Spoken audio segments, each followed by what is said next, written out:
everybody, it's Dave Scott here as we are kicking off a brand new week on Spaced Out Radio, and you are along for the ride. And I'll tell you, we got a strong guest tonight to kick things off. Preston Dennett is here, and I'll tell you, if there is a book on UFOs or ET encounters, he's written it. Seriously. I mean, he is one of the best in the business when it comes to UFOs and ET contact, a very studious researcher, and we're going to get into that very quickly here momentarily. Let's give the rundown of everybody who is here so far. We got Race Fan in the gold medal position. We got gorgeous Emily Bigelow with a massive super chat right off the bat. She takes home the silver. Thank you, Alaska's greatest athlete. I very much appreciate you. Gary taking home the bronze medal position. Hello, gorgeous Cosmic Fleur. How are you? Mickle in a Pickle and James Horn. Good to see you guys. Hi, Major Lee and Trucker Andrew. How you guys doing? The lovely Steph Dickey is here, everyone. Yes, she is. Make sure you say hi to her. Stu Pot, how you doing, man? Good to see you. Typical Watch and Michael Lastuca. How are you, gorgeous? Nice to have you here as we continue on. Jack Clark, how's it going, man? Good to see you. And let's see. We got Parkway. We got Oumuamua. We have the lovely and talented Julie Wheeler joining us in the chat room tonight. Thank you, Julie, for joining us. Aiden, good to see you. Mama Susan. Aussie Ange, you're looking lovely tonight. And Fata Morgana, how are you? Welcome back. And as we continue on, Jay Breezy, good to see you. And let's see here. Scrolling on down. Madison, thanks for coming on in, man. Good to see you. Hi, Sean. Nice to have you back. Steam Train Mark from Australia, how's tomorrow looking? Please give us an update and let us know whether or not we are alive in the future. Dirty Filth, nice to have you here. Thank you for joining us as we continue on. The lovely and talented Jenny Metz is here. Jim Morris is here, everyone. The Jim Morris. Goober Bear, welcome to our chat room tonight, and we thank you for coming on in. And let's see. Jeffrey DeRuin is here. He'll be signing autographs after the show. Line up to the right of the studio if you don't mind. Millennium and Nate Foot. Yes, Nate Foot will be signing autographs after the show as well. Line up to the left of the studio if you don't mind. Rooted in Gorgeous Sacredness, welcome back. The lovely and talented Cat Chaser, good to see you. Anthony Koths, thank you for coming on in. Really do appreciate that. Trust Divine Mercy, welcome to the show. Dolly Safran, welcome to Spaced Out Radio's chat room. Uncle Dale and his Power Stash are here, everyone, which means if you see Uncle Dale in Austin, Texas, ask him to rub his Power Stash. You will get 12 days of good luck. Sally Vandervoort, how are you? Welcome to the chat room. Thank you for joining us. Hi, Troy SR71. Nice to have you back. Drake, good to see you. Sheffist and Scott Brown, thank you for joining us. The lovely and talented Jessica McCreary is here. Make sure you give us a wave. She likes a good wave back, so make sure you do that. And let's scroll up here now. The lovely Jenny, who is one of my favorite wrenches, she is here. And Howard S., good to see you. UFO Toronto and Joe Smith, good to have you guys here. The lovely Tammy Finnegan and Doc from Wyoming are here. Anthony Koths, once again, thank you for joining us. Ben from UFO Garage, good to see you, brother. I hope you and Joe are doing great. You guys are doing some amazing work. If you haven't signed up for UFO Garage's channel yet, make sure you go over there after the show. Hit that subscribe button. The gorgeous Renee is back. Ozzy, oi, oi to you, my friend. Good to have you here. I think I am caught up for right now. Joshua S., good to see you. Chris Moe in Austria. Lovely Larry Schulte is here. And we have Polar Eclipse. And boom, to you, Bama. Kurt Seltzer with a splash of lime. Yes, he will break your thirst at any time, people. He will break your thirst at any time. Good to have you here, man. Antonio, good to see you. Thanks for coming on in. Let's see here. The gorgeous and talented Helena. Tewaz, how are you? Good to see you. And I think my brother Eugene, there he is. I did see him. I did see my brother Eugene. There he is. Good to see you, Eugene. Thank you for coming on in. The gorgeous Michelle C. is here, everyone. Give her a wave if you don't mind. Triple M, Mr. Man, Mr. Good to have you here. And Stella for Star, welcome to our chat room for the first time, I believe. Maybe the second. I think this is your second or third, actually. Correct me if I'm wrong. Fapster and Oob to Joe's Main. You've got Pickle Ricks. Yes, you do have Pickle Ricks, my friend. Good to see you, buddy. All right, we are 30 seconds away from launching tonight's show. Preston Dennett is our guest. We love it when Preston comes on the show. Good way to support us. If you're new, hit that subscribe button, ring that bell, and let us know that you are going to be here. We are here 7 days a week, starting at 9 p.m. Pacific, midnight Eastern. The super chat is open. Thank you to Emily Bigelow for kicking things off there. We're going to get going here in just a couple of seconds. Hi there, Jordan Pettit. Good to see you. And open-minded clarity.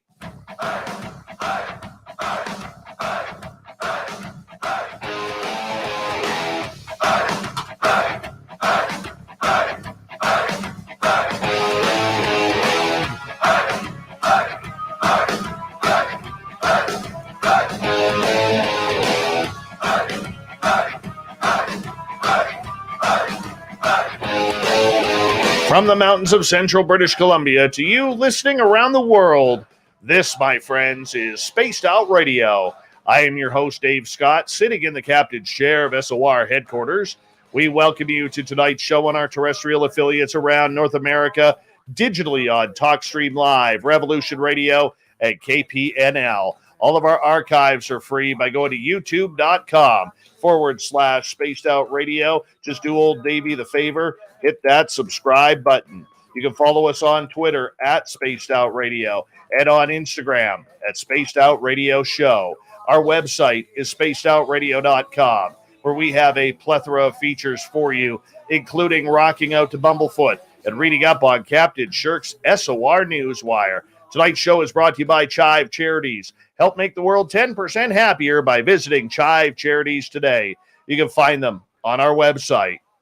Preston Dennett began investigating UFOs and the paranormal back in 1986 when he discovered that his family, friends, and co-workers were having dramatic unexplained encounters. Since then, he has interviewed hundreds of witnesses and investigated a wide variety of paranormal phenomena. He is a field investigator for MUFON, and a ghost hunter, paranormal researcher, and the author of now 28 books and more than 100 articles on the subject. He is one of the best. You can find his website, prestondennett.weebly.com. If you want to check him on out, I highly suggest you do. My good friend, Preston Dennett, it is always a pleasure to have you on Spaced Out Radio. You're turning into a little bit of a legend here. When there's weird encounters, people are turning to you now. Yeah, who would have thunk? This is not where I thought I would be back in the day, but I'm here now and happy about it. Yeah, 29 books and counting.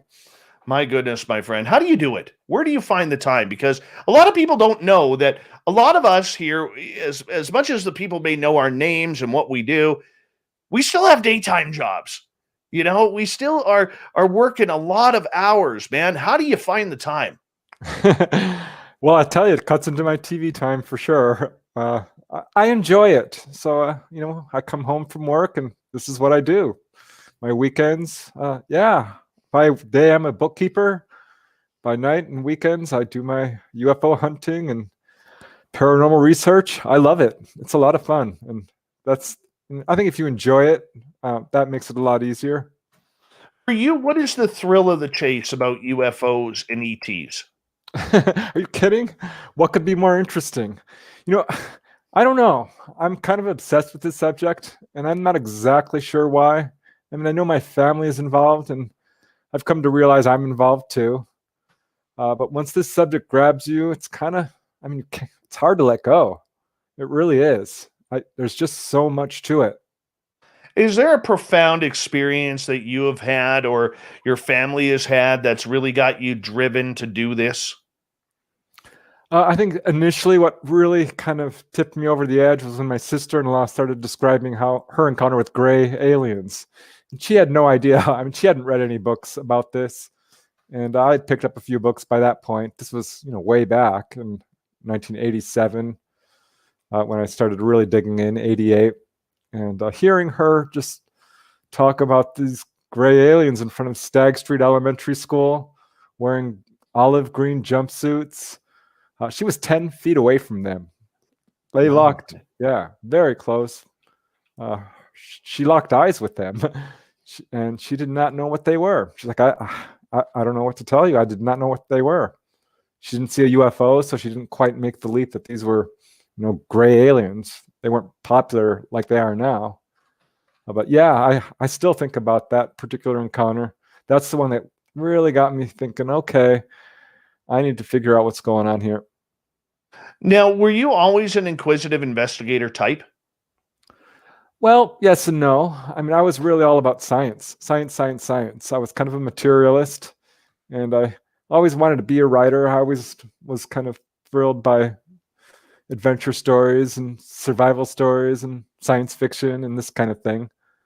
So, on one sense, yes, but at the moment you brought up UFOs, I was ready to turn around and say, no, I don't want to hear it. I am not interested in ghosts, life after death, particularly UFOs.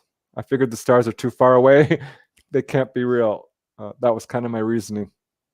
Now, for you, as you delved more into this, did you come in with a skeptical attitude that something might not be right with this, and you were proven wrong, or did you always have a little bit of belief in the system of what was happening to people with these incredible encounters? No, I was vehemently skeptical. I really, really was. And I think that's what made it really hard for me. And I'm still struggling with it.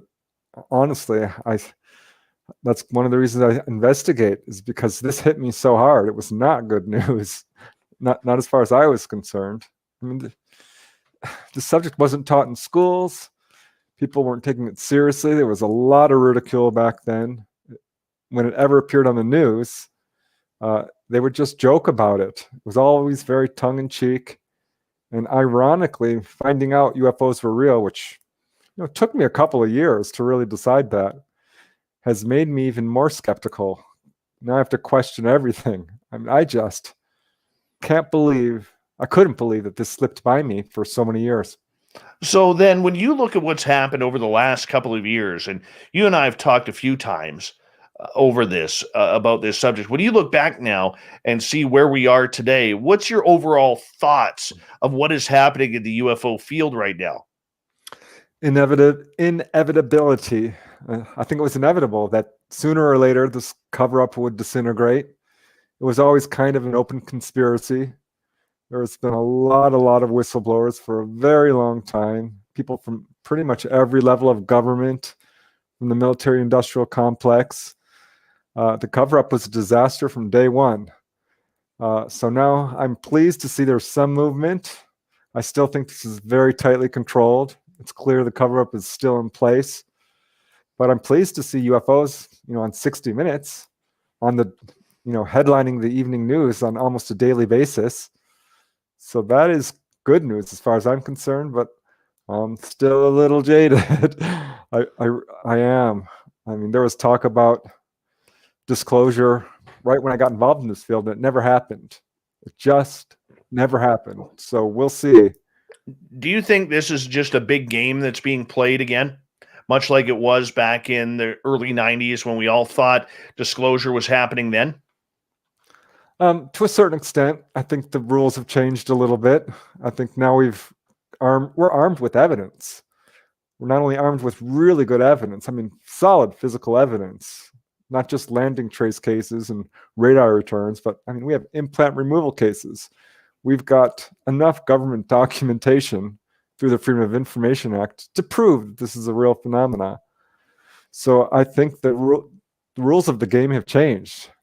Yeah, it's still a game for sure, but now I think we're on the winning side of history, and the government is scrambling. I'll call it the government, the secret government, what have you. So for you, do you think then that right now, leading up to June 25th and the so-called disclosure date that we are supposed to be having, do you think that right now there's a bunch of people at the Pentagon for the last number of months who've been scrambling on figuring out what they need to hide from us, the general public?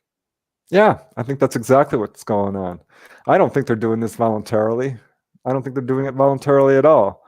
I think they're being forced into it. And for me, the end game of disclosure is seeing the Roswell craft, seeing the bodies.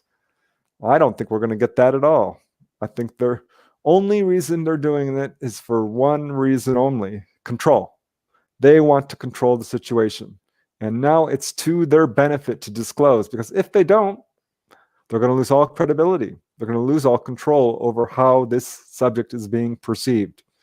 So they're going to do their best to put a spin on it, I think. What do you think gets disclosed on the 25th? Honestly, I'll be surprised if they use the word extraterrestrial. I mean, just the way that I hear them talking now, like, oh, this could be a foreign power. We don't know what it is. They know what it is. They've known for 70, 80 years at least. They know. So I don't think they're even going to say extraterrestrial. I hope they do. I mean, maybe we'll be surprised. Maybe they may show us a piece of metal. I think that's coming along. I think we're probably going to get some more footage at some point. I think more witnesses are going to be coming forth. But I feel this is very, very tightly controlled. I'm sure there's some infighting within the people who are covering this up. But they've got a plan, and they're going to stick to it as best as they can, as near as I can tell. Is this healthy for the UFO environment going through this right now? Because the last couple of years really has been a complete shaking of everything that is going on. So I'm curious, is this healthy, what we're seeing here? Yeah, I think it's great news for the whole field of ufology. We're getting a lot of new people who are discovering that there is some validity to this. I think those are the ones who are going to be really surprised by this disclosure. I think the people who have been in the field for any length of time, whether it's 30 years or 2, are not going to see so much that's new. But once we have a whole new crowd of people here, it's injecting all this new lifeblood. I think that's going to give us the energy. It's going to tip the scales. It's going to keep things moving forward. And let's face it, the cat is out of the bag. The UFOs are not going to go away. This subject can only move forward. I kind of look at it as a dam with a million little leaks, and that dam is collapsing, and there's going to be a flood. Sooner or later, everyone's going to get soaked. Well, let's hope so. I'm going to say this. My attitude towards disclosure, Preston, has really changed. I always wanted it because as an experiencer, I want to know what happened to me. And anything that draws me closer to figuring out what happened to me, as well as others, I think that's important. We have a right as humans to know what's gone on and the things that we have seen. However, I got to admit, my attitude has completely flipped on this. I don't know if we're ready as a human species for any type of disclosure. I don't think we are ready at all for any type of alien presence. As much as we are hearing about UFOs, I think they've done a great job at segregating UFOs from aliens. But when I look at the big picture, when I see how we've treated people through the COVID crisis and the way that people were hogging and hoarding at the grocery stores and at the gas stations. I mean, look when that gas company had a little bit of a computer hack problem, and then everybody was grabbing literally garbage pails to fill up gasoline just so they wouldn't run out. I think we are a panic-stricken society right now, and I think if all of a sudden we throw aliens into the mix, my God, man, I do not want to see what goes on. I really don't. Yeah, I mean, I agree, and I don't. I think the problem is we're just steeped in fear, and that's a real problem. There's a lot of divisiveness. That's the whole media. I'm not sure is our friend really. I think there's a level of ignorance being foisted upon us. This field is filled with disinformation. We know that. That's not speculation. We've dealt with very volatile subjects before. The whole nuclear crisis, the Cuban Missile Crisis, the AIDS pandemic. We've dealt with very difficult things before. And I honestly, and this is just my humble opinion, I think UFOs are good news for humanity. I don't think they're here to take over. You know that, and I know that. But the person who is buying 72 rolls of toilet paper, okay, really doesn't know.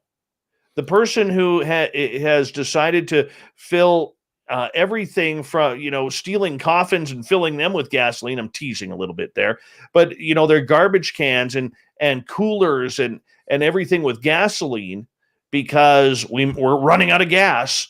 I mean, I think that's, like you said, we're too panic stricken right now to all of a sudden bring down a bunch of little gray dudes coming out of a ship at, at Devil's Tower, which is a tree stump, not a rock. I'm a firm believer in that. But, Me too. I don't think we're ready for it, man. I want to be. I want some aliens to land in the backyard of SOR headquarters here and say, hey, Dave, time to go for a ride. I'm ready for it. But if I look at my neighbors to the left or to the right of me, don't know. Yeah, I think that's what's preventing open official contact is our prejudices, our warlike ways, our tendency to shoot first and ask questions later. And I think this is exactly why UFOs are doing what amounts to a vigorous publicity campaign. They are showing themselves over city centers like the Phoenix Lights, Gulf Breeze, Hudson Valley Wave. There's a big wave every 5-10 years. We're way overdue for a really good one. But it's more than that. I mean, they are showing themselves to small groups of people at a time, whether it's over schoolyards. That's definitely a thing. I just wrote a book, UFOs over drive-in movies. That is a thing. I found 100 cases where UFOs will and I'm not kidding, drop down right over the screen and show themselves off to the audience. They are doing this. They are showing themselves on purpose to people over and over again. And now we've reached sort of that 100th monkey effect. I think more than 50% of the population believes in UFOs. I think it's something like 20% claims to have seen them. I think it's probably a lot higher than that. If we're not ready now, we're close. We are close. And yeah, some people are going to be upset. But I think ultimately we'll adapt. We always do. Well, let's hope that we do, Preston, because there's a lot of questions that need to be answered, and that is for sure. And I don't think we're going to get them out of our trusty elected leaders or our military that is supposed to have our best interest in favor. I don't think we're going to get it out of them. But, as we got about 6 minutes here before we have to go to break at the bottom of the hour, what are some of the biggest secrets you want to know about if disclosure were to happen? Well, definitely the UFO crash phenomena. I think, that really bothers me because here we have the very best evidence, solid, conclusive, absolutely conclusive proof, and zero of it is in the public arena. Basically, the whole UFO crash retrieval phenomena rests solely on eyewitness testimony. There are some people who claim to have, metamaterials and such, but it's not available to the public. That I'd like to see. I'd like to know what's happening on the moon. Supposedly, I mean, there's very good evidence for this. If you look into it, that there are artifacts on the moon. That's going to be a huge, huge story one day. Yeah, and the whole onboard UFO experiences, that phenomena, that's very widespread. This is something I think the secret government has worked very hard to cover up. And that I would like to see become more mainstream, opened, studied. The Eisenhower meeting, I think with the ETs, Edwards Air Force Base, February 1954. Evidence is good. That took place and was filmed. I want to see that. I want to see the footage that Gordon Cooper developed at Edwards Air Force Base when a UFO landed on the runway. He saw the footage. He's a good witness. Show us that. Show us the gun camera footage. They have a lot of evidence they're sitting on, and I want to see it.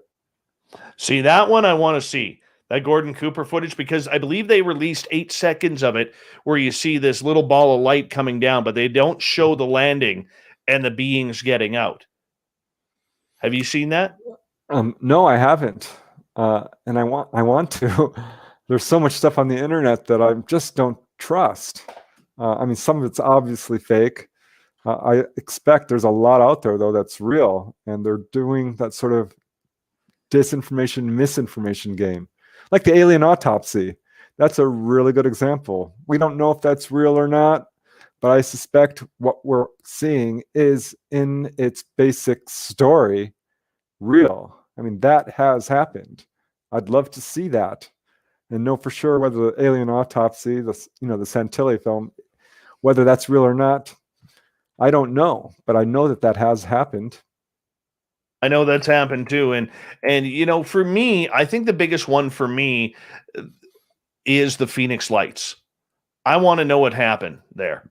When you have 60, 70,000 people in a city of 2 million who eyewitnessed this, and then you have movie star Kurt Russell coming out saying, I was the pilot who first reported this craft when he was flying into the Phoenix area. This is the one where I really truly believe we as a public got screwed. Yep, We totally got agree. we got screwed. And for people who don't know, back on March 13th, 1997, a giant boomerang-shaped craft was seen over Phoenix, Tucson, and I believe Mesa, just flying around. And it was like a 2-hour type of encounter, was it not? It sure was. It flew over. Well, I think there were two craft actually, based on just the eyewitness reports.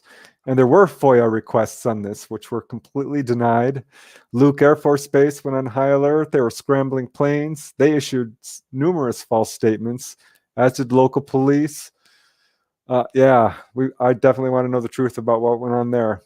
You know, the big thing for me about that one is, Preston, was the absolute insult that former Governor Fife Symington did to his constituents, which was the next day, all the media is in this giant hotel-like ballroom for a press conference. There's literally hundreds of local, state, and national media there trying to figure out what is going on. And he absolutely slapped his citizens across the side of the face by bringing out this dude in a costume of an alien gray and saying, "We got our man. We arrested him." Yep. Shame. And he saw the Phoenix Lights. He actually came forward years later and said, "Oh, I was a witness." Now he's a pastry chef, and I guess feels more comfortable. But just think how different things would have been if he would be a sitting governor and say, "Yes, I saw it. They were real. We're looking into it." You think he would shut up? I don't know. I don't know. See, that's the one that gets me, man. That is totally the one that gets me. Is I feel bad for those people, and you know, I've met people, I've talked to people who've witnessed that, and to this day they are still bothered by it. I don't blame them. Yeah, I don't blame them one bit. There should be lawsuits, reparations, and I'm not even being facetious. I am totally serious. This is a serious subject, despite all the woo-woo and the ridicule factor and the disbelief and skeptics.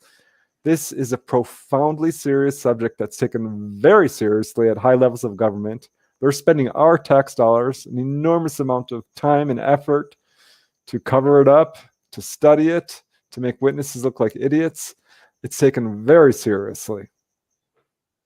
Well, we have about 30 seconds here before we have to go to break at the bottom of the hour. Preston Dennett is our guest tonight on Spaced Out Radio. For you, it's about time. The time is now, right? Let's talk about it. Yeah, for sure. Why now? Preston, why now? Oh, well, I think we need it. The world is on edge. There's so many.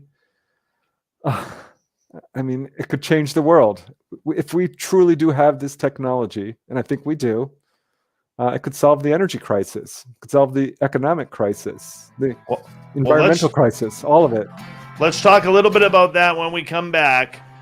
One of the best UFO writers in North America and the world, Preston Dennett, is with us. Let's talk some UFOs, ETs. What are they doing hanging out here on Earth? Let's see if Preston knows. We'll be back.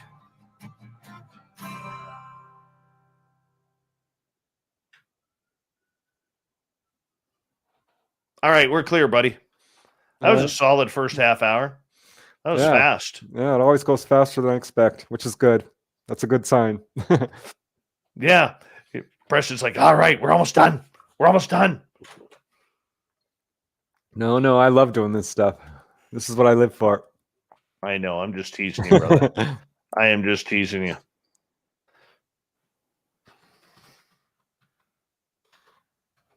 I'm just saying hello to all our people in our chat room.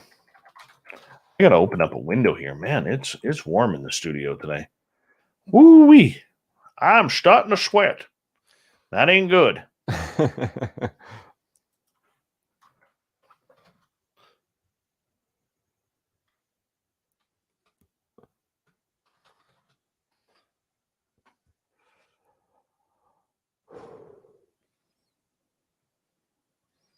Just bear with me, buddy.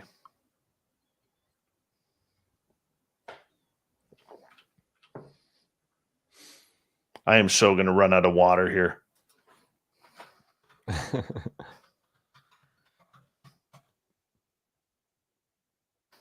Gary's like, come on down here to Oklahoma and you'll really sweat. Nope. Don't do humidity.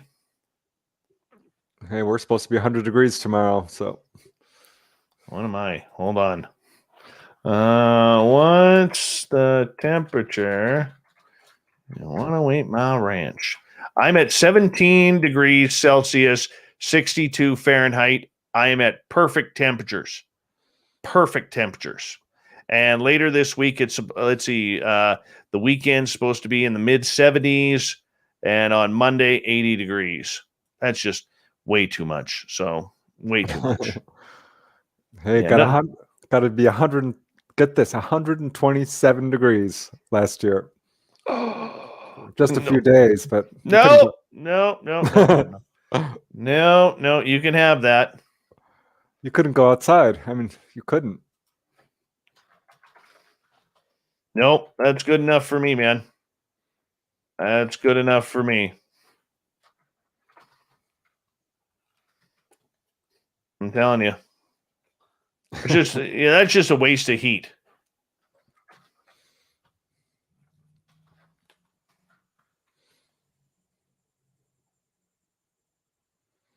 All right. Dolly's like, you two are still public. It's great. Yeah, we're still here. Hanging out with you. We're just on radio commercial. Hi, SJ. How you doing? All right, I'm just going to quickly open the studio window here because it's getting warm in here.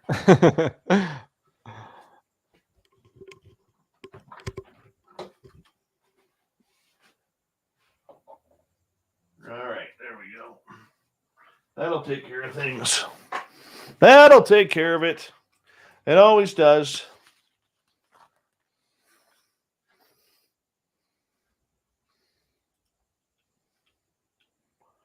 All right, I'm just seeing if I missed anybody. Mm-hmm.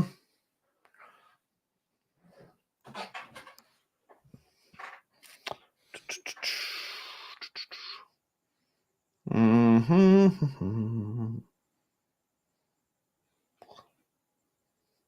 Preston lives in California, Uncle Dale. So he's a little too far to run to Texas to rub your mustache for good luck. I love Uncle Dale. Love Uncle Dale. Hey, I have a niece moving to Texas, so I'll call her. Pretty cool. I'd love to go to Texas. I've never been.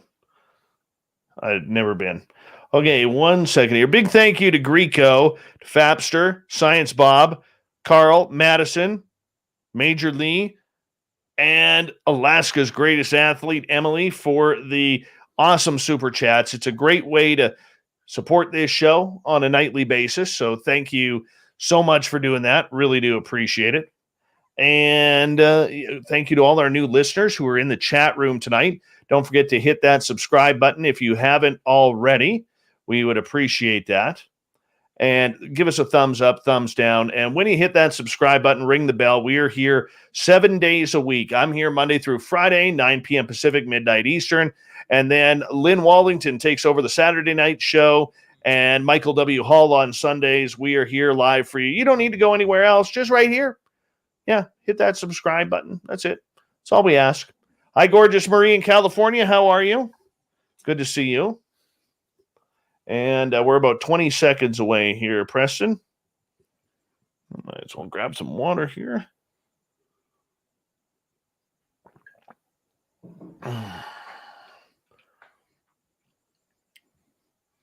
Five seconds. Here we go.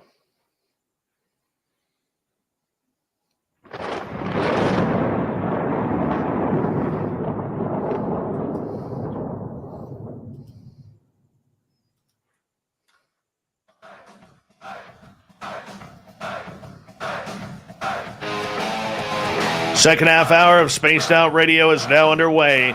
My name is Dave Scott. Thank you so much for taking the time to join us. Really do appreciate it. Want to remind you that if you missed portions of this show or others, check out our free archives by going to youtube.com/Spaced Out Radio. Just do me the favor, hit that subscribe button. Our website is spacedoutradio.com, where we have a plethora of features for you, including rocking out to Bumblefoot and reading up on Captain Shirk's SOR Newswire. Follow us on Twitter at Spaced Out Radio and on Instagram at Spaced Out Radio Show. We continue on tonight. Preston Dennett is here. His website, prestondennett.weebly.com. He's got like 29 books out regarding the UFO phenomena, ET contact, and it's amazing. He can find these amazing stories from around the world and get high-quality information to pass on to you, the reader. It's definitely books you want to add to your UFO library. Preston, welcome back. Thanks for having me back. Yeah, I appreciate it. Where do you find these stories, man? I mean, 29 books, and they're all different. Where are you finding them? It's not hard. A lot of people are having encounters. And it started out with just my friends, family, and coworkers. And soon their friends began contacting me. And I started going to UFO groups. And it just sort of snowballed. Sometimes it comes in the weirdest places. I'll be at line at the bank or something at the post office, and someone starts talking about UFOs. And I look down and, am I wearing my UFO shirt? What's going on? It can be weirdly synchronistic. I've gotten a lot of cases from people at my office. We had a high turnover for quite a while, so that was definitely a source of stories. People hearing me on shows like yours. Every time I speak on this subject at a convention or a UFO group, more witnesses come forward. A lot of people read my books and contact me because they hear a story that's similar to theirs, perhaps. So all over the place. It's not hard to find. Like I said, I think really this is not uncommon. I heard a quote very early on in my research. I think it was from J. Allen Hynek, who said that 1 in 40 people have had an onboard UFO experience. And that's another thing that kicked me into high gear. I'm like, no, there's no way that 1 in 40, are you kidding me? That's way too many. I would know someone who's been on board. Didn't have to ask 40 people. This is quite common. That's what always I've been most interested in, is people who are actually having contact. That's what most of my books are about. First-hand stories. These are some of the most real stories that I think are out there. A lot of times we hear a lot of reference type of guides and books and statistics and everything, which is great because there's a lot of work and a lot of knowledge that goes in there. But I'm a guy like with this show, Preston, where I love those personal experiences, those personal encounters. Why have you taken it so personally to bring these encounters to the public?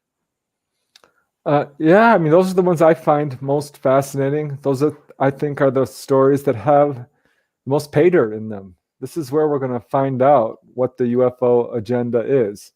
Roswell is a great case, but there's how many books on it now? 50 more. Seriously, if I read another book about Roswell, I'm going to scream. Unless they show me the craft. Roswell's not going away.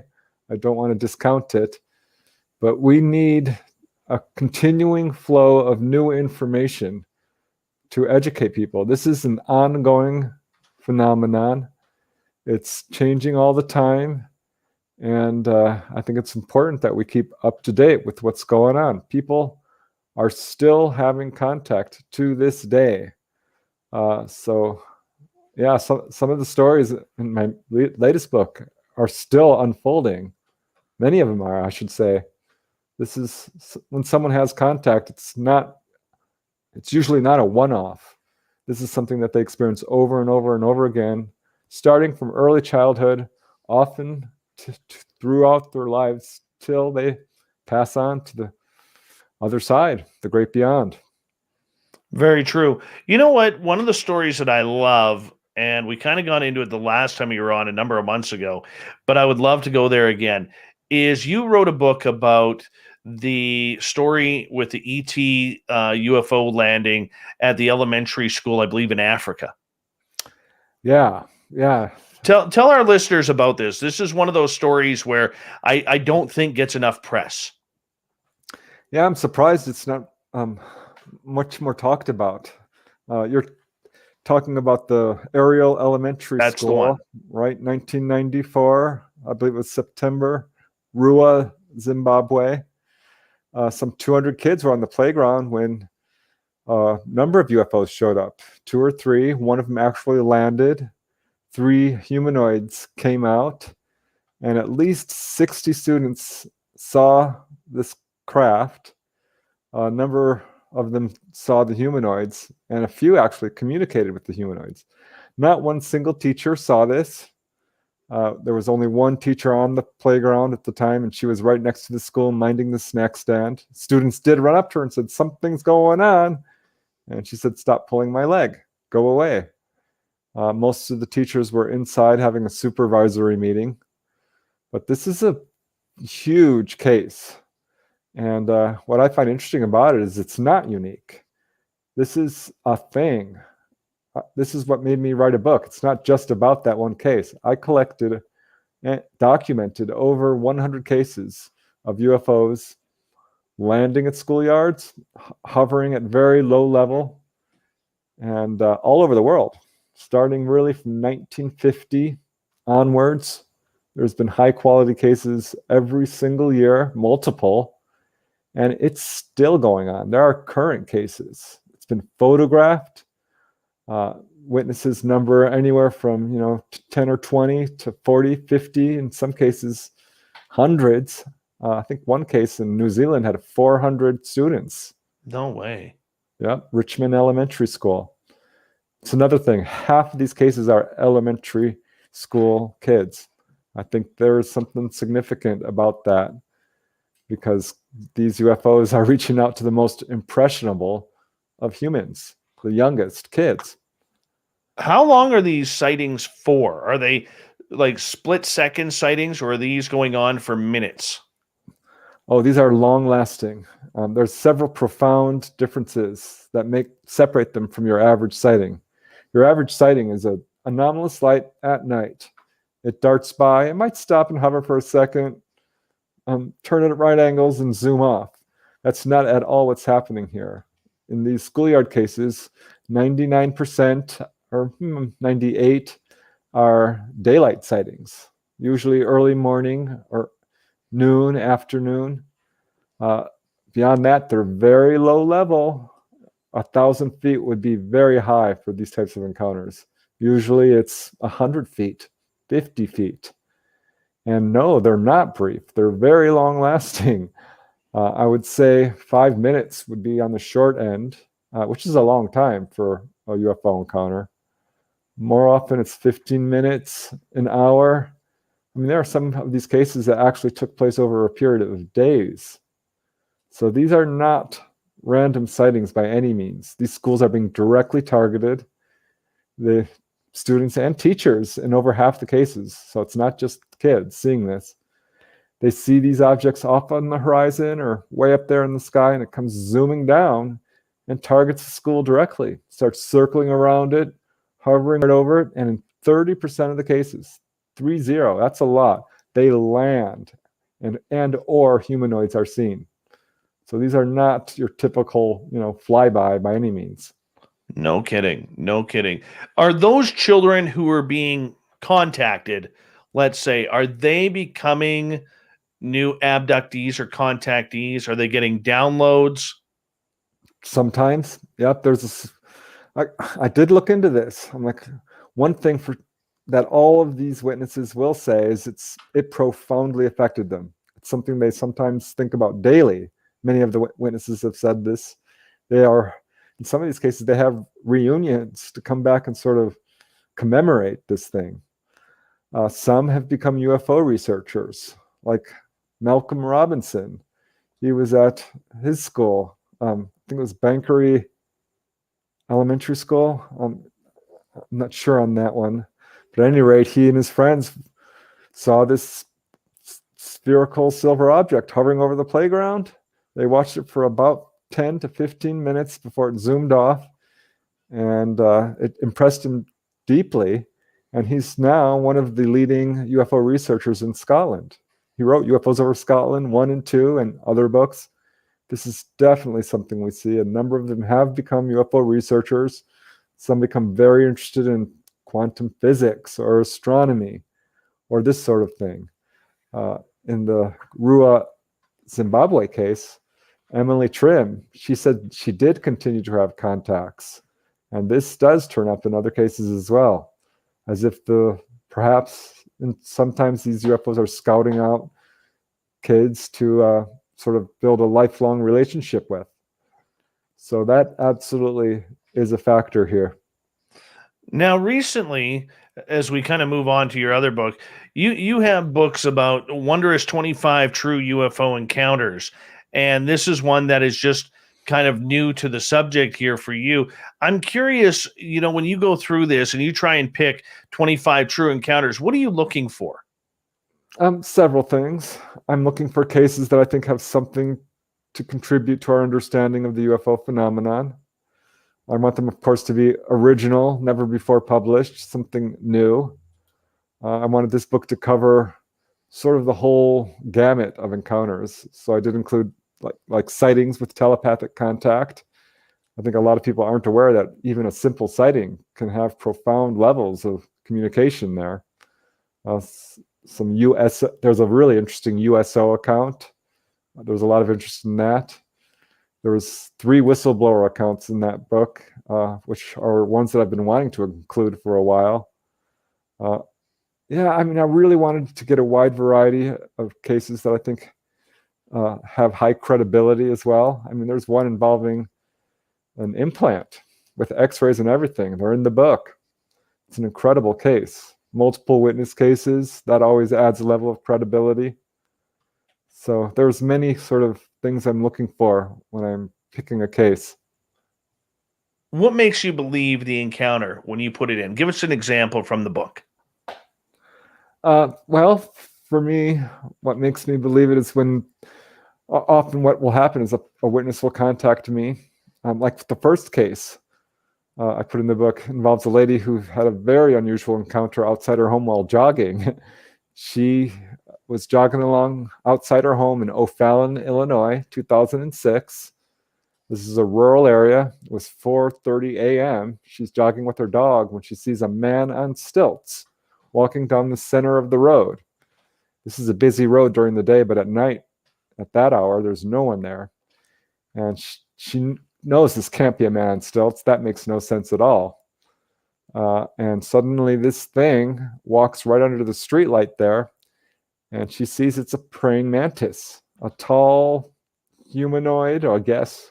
I mean, it's got, it's walking on 2 legs, praying mantis, and it's 15 feet tall.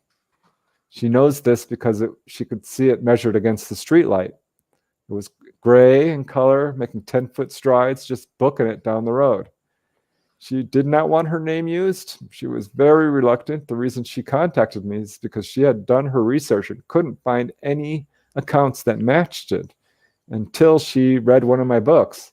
And there was a Navy medic that I had interviewed, Kevin Kamen, who saw a 15-foot tall praying mantis.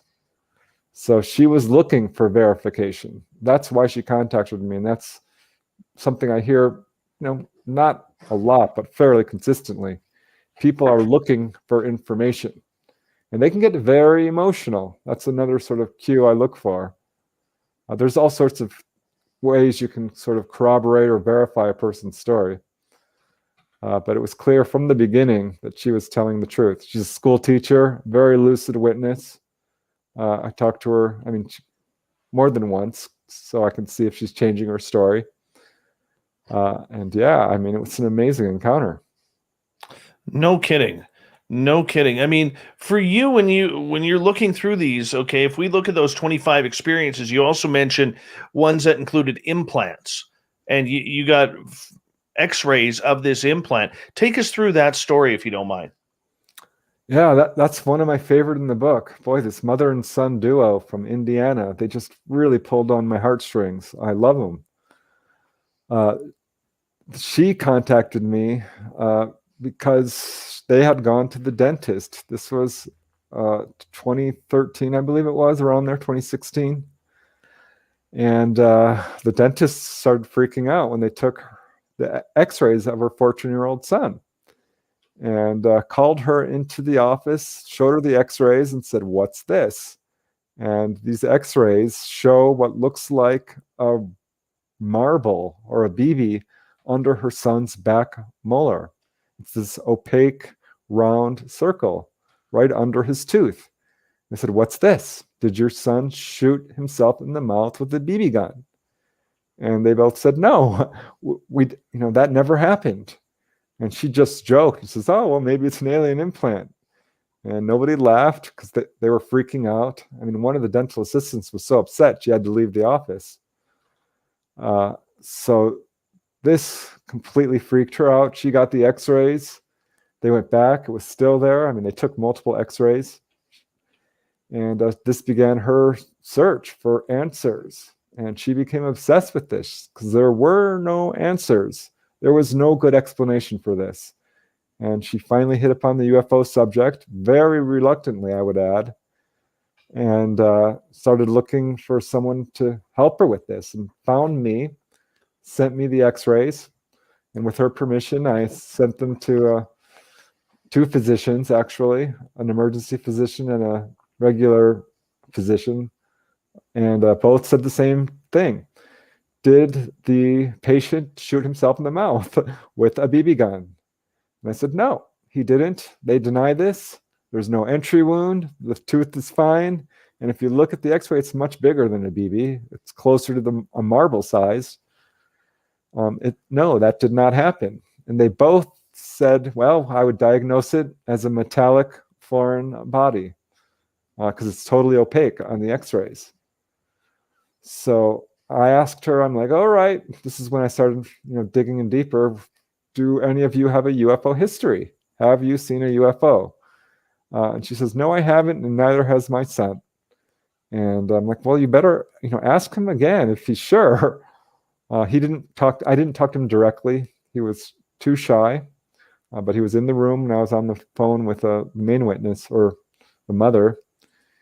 And she says, well, have you seen a UFO? And he says, well, yeah, I guess so.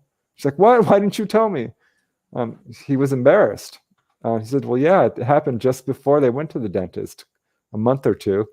They were outside their home, he and his best friend, when these colored lights came zooming down and hovered over them and started flashing lights at them. So that's how this all began. And what I like about this case is it was unfolding in real time. Often it will take years for a witness to contact me, and they're talking about events that happened long ago. This was happening, as we were talking. And so I found out about this sighting, and it was maybe a few months later. We were still in contact. We still are. I consider them good friends. A year into this investigation, she calls me up. She says, "You're not going to believe what happened." I'm like, "Tell me." She says, "The Greys came last night." I'm like, wow. Yeah, her son had gone to sleep with her in her bedroom. He was having trouble sleeping. They both sleep with night lights on. This is another little clue for me that this is a real case, because this is something I hear from many contactees. They sleep with night lights. They have trouble sleeping sometimes. And he had gone to sleep with her, and she woke up in the middle of the night, unable to move, finally pried her eyes open, and there was two Greys hovering over her son. A third Grey was by the door of her bedroom, and she could see that he only came right up to the doorknob. They locked gazes, she and this Grey, and the Grey telepathically told her, "Everything's fine. You don't need to worry. Everything's going to be okay. Your son is fine. You're fine. There's no need to worry. You're okay. Everything's fine." Over and over and over and over again. And she woke up the next morning and didn't want to alarm her son, but told him what happened. She says it might be a dream, giving him sort of a little bit of comfort there. But this is what happened. And he's like, they came. And he said, for you? And she said, no, honey, they came for you. And they told me everything's going to be fine. And she says that was all she needed to hear to sort of ease her mind. She now felt much better. Before that, she felt like Richard Dreyfuss building mountains out of mashed potatoes on her plate. I mean, she was obsessed with this. And that gave her some peace of mind that everything's going to be fine. And there's a lot of really interesting aspects to this case. One final thing I would mention is that her son is profoundly psychic. On a daily basis, they say he has profound synchronicities, clairvoyance, this sort of thing. And that's a really strong pattern I see. We've got 2 minutes here before we have to go to break at the bottom of the hour, or make that the top of the hour. Preston Dennett is our guest tonight. When you hear a story like that, mother, son, both in that situation, how could the mother trust that what she was being told was the truth? I mean, because let's face it, if we know anything about these alien grays, they seem to be the masters of manipulation. Yeah, well, she was the one who was there, and sort of have to go on that. It was her experience. Not everyone feels that it's a positive experience. She did. And I have to tell you, most do. This can be very scary initially for UFO witnesses. In fact, that's not unusual at all, particularly in childhood. People will describe night terrors and nightmares and even PTSD. But as someone overcomes the sort of fear barrier or the fear response, they start to have much more positive experiences. People are taken on board and shown the craft. They're given freedom of movement. They're allowed to remember everything. They're given warnings. They're given spiritual information. They're taken to the control room, the engine room. And in her case, she felt it was a positive experience. She had another one. She was pulled on board again. And she said it was all this craft was surprised her. It did not look like what I normally hear. She said there was a couch.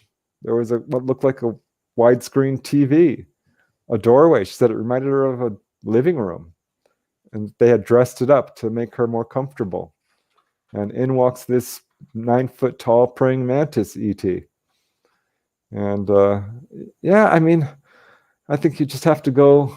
Each case is unique. So I take each case individually. 30 seconds before we got to go to break here. Did they ever look at getting that BB or whatever it is pulled out surgically? Well, he did have his wisdom teeth removed, and the oral surgeon offered to do it, and they declined. They did not want to have it removed. No. Weird. I'd have got it out. But something like that, it may have disappeared. Yeah, what happened at one point when they were taking x-rays is they took one x-ray, they took a second x-ray, it was gone, and a third x-ray, and it was back again. These things can actually move around inside a person's body. I've heard of that before, and it definitely happened, and there's proof of it in this case. Well, we're going to find out more from you, Preston Dennett, as we go on in the evening tonight, because Preston Dennett literally has about 29 books on the UFO subject, from personal encounters to incredible sightings. His website, prestondennett.weebly.com. If you want to check him on out, I highly suggest you do. We're going to get into more ET encounter stories with the great Preston Dennett right after this in hour 2 of Spaced Out Radio next.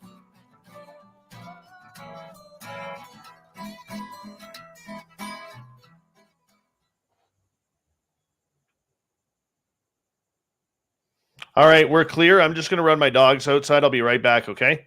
You got it. All right, I'm turning your mic down. Put you like this.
All right.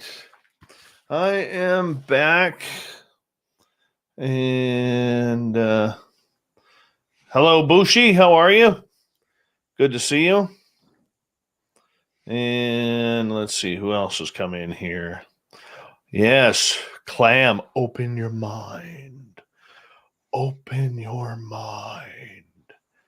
Yes, a little Quato will always get shown on the chat room. Hey, Preston Dennett, what's going on, buddy?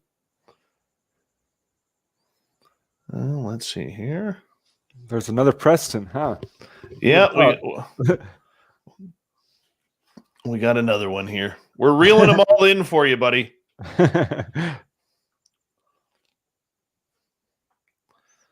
Hey, thank you, Johnny B, for that great super chat. I appreciate that, man. Thank you. He says, theory, China is key. It may be that the powers behind disclosure, China forced the hand of the U.S. to disclose by mobilizing all their allies against the U.S. system because of a perceived threat of an ET-U.S. treaty from the past. That's actually kind of interesting. Very interesting. Yeah, I'm not sure the U.S. is going to be the one who discloses ultimately. No, I'm not sure about that either. Noble Patrick, how are you? And the lovely and talented Candy Romero has joined us. Justin S., welcome. Big thank you to Johnny, to Elaine, Ben from UFO Garage, Greco, Fabster, Science Bob, Carl, Madison, Major Lee, and the Alaska's greatest athlete, Emily Bigelow, for these wonderful super chats. It's a great way to support the show, and we really do appreciate it. Thank you so much for everything you guys do. Preston Dennett is our guest tonight on Spaced Out Radio, and we are going to make this happen in 5 seconds. So sit back, relax, and enjoy. Here we go.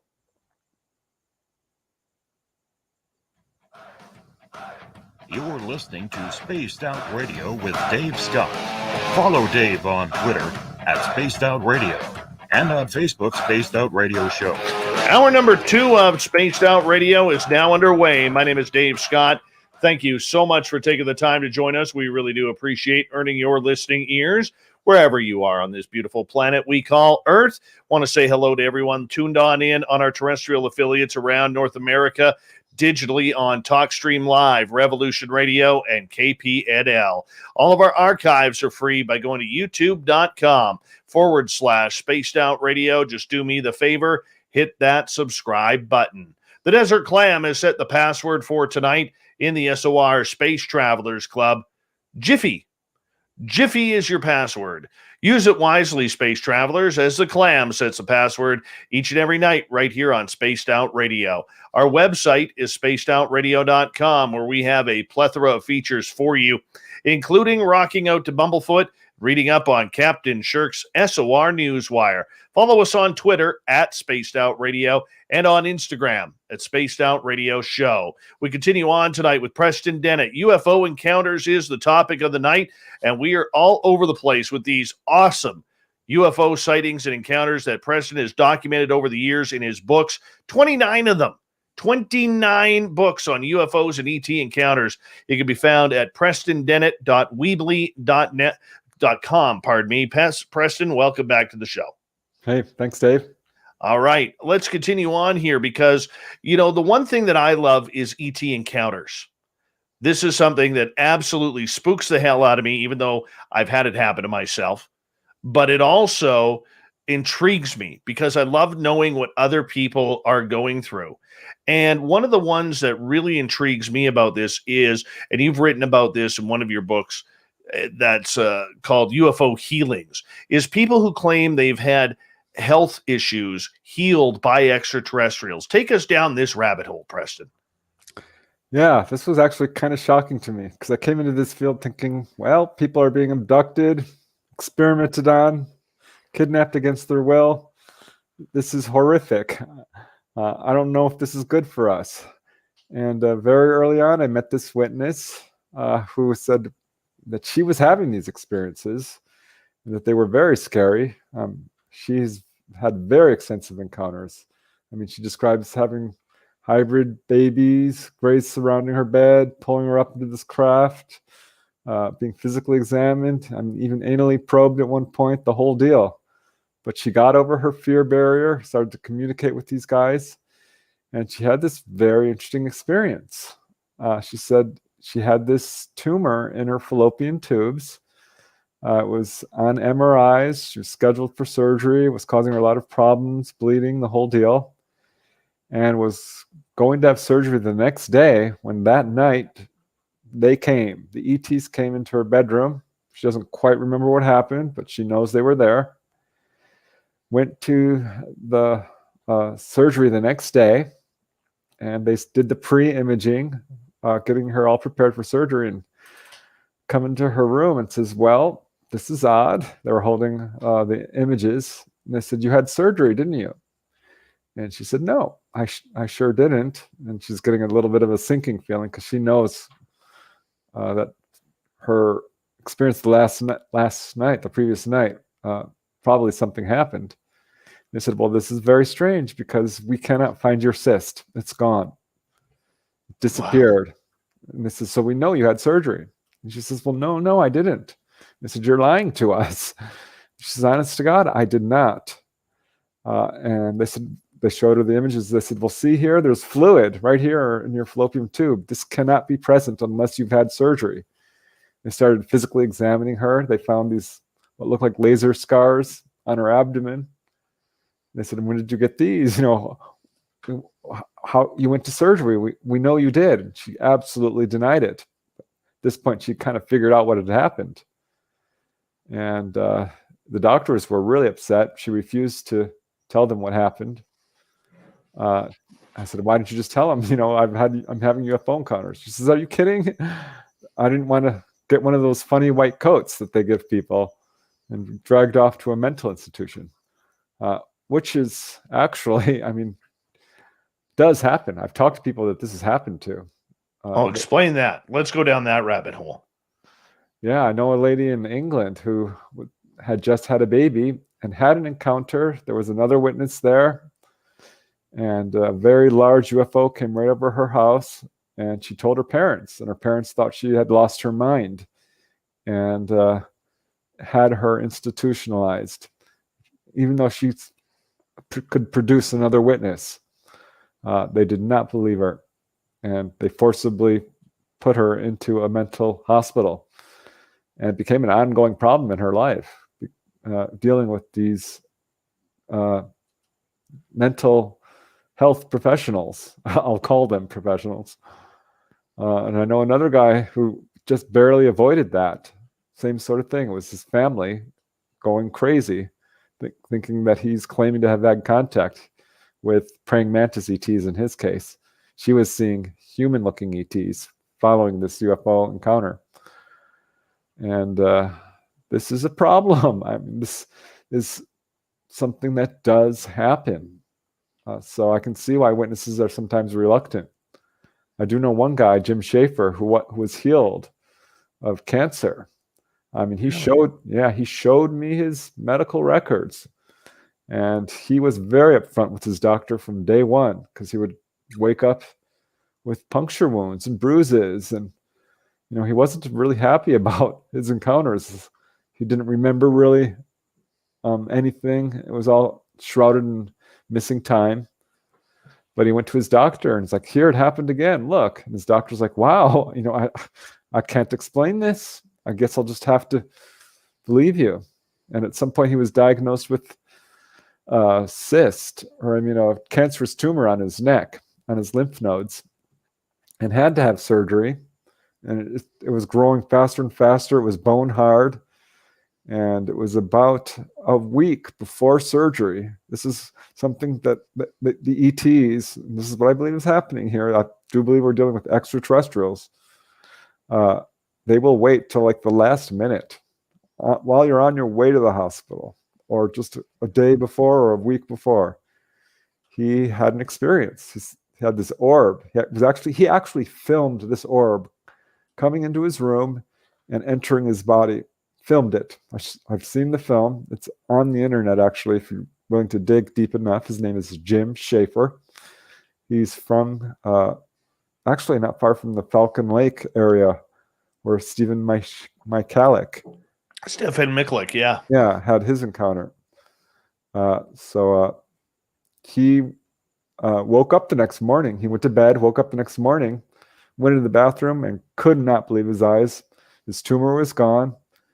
Went to the doctor, told him what happened. They're like, oh my God. They could see his tumor was gone. They did surgery anyway to remove necrotic tissue, said that they found no cancer. And yeah, I've seen the medical records on this. They did not write aliens healed Jim Schaefer. They just put spontaneous remission, unexplained. And I can see, why because they can't prove aliens did this. But it's good evidence. It's really, some of these healing cases are really good proof that there is something very unusual going on here. Certainly true in his case. The thing is, for a lot of us, it kind of upsets us. It really does. Like, who do they pick to heal and who do they pick not to heal?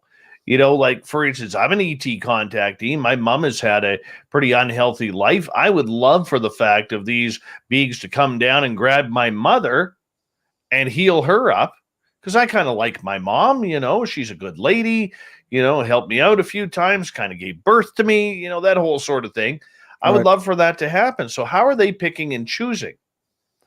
I think there's a couple of factors going on here. One I noticed right off the bat is people who have a long history of contact are much more likely to have this type of experience. I mean, if it runs in your family, they do follow generations, bloodlines.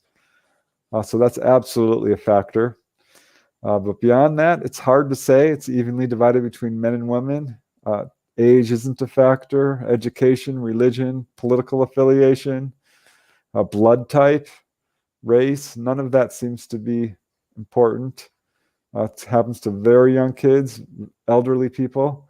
But I did find one thing, and it's a loose pattern, but it keeps turning up. I remember there was a case by John Hunter Gray. He was healed. He's a social rights worker. Started to see, Dr. X, Jacques Vallée's case about a guy in France who was healed of an axe wound. He's a doctor. And I was interviewing this one lady from Norway. She was healed of a back problem. Gray's just came in, flipped her around on her stomach, put this instrument against her back, walked right out through the wall, and she has no history of encounters whatsoever. And I'm like, well, what do you do for a living? She says, I'm a graphic artist, but my true passion, and please don't use my name because I'm pretty well known, is animal rights in her country. She is very active in the animal rights movement. And so I started to see that people who are being healed are people who are doing good work for humanity in some capacity. So I think that could be a factor. But honestly, it's hard to say. There are a few cases where people have asked for healing and gotten one. There was one lady who was suffering from total renal failure, could not urinate for like 3 days, went to the doctor. The doctor was horrified. He's like, you have complete kidney failure. You need to go to the emergency room right now. And instead, she went home and called her family and says, I'm having renal failure. Pray for me. Called her boss, her people at work, her friends, told everyone to pray for her. Next thing she knows, she's falling asleep. And in the middle of the night, she wakes up and there's these short little kind of squattish beings, not grays.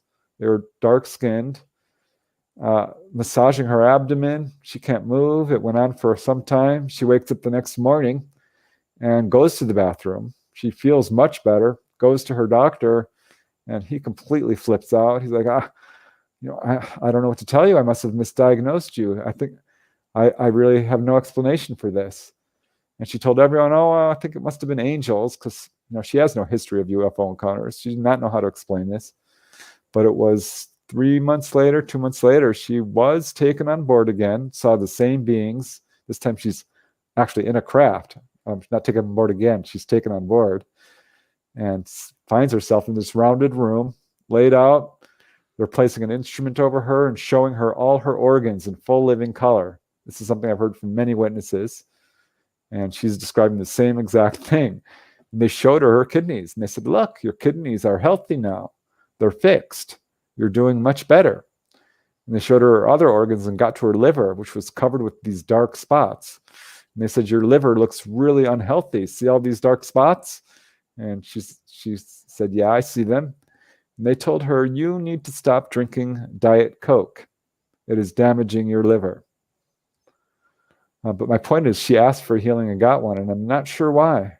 Because some people have been healed partially.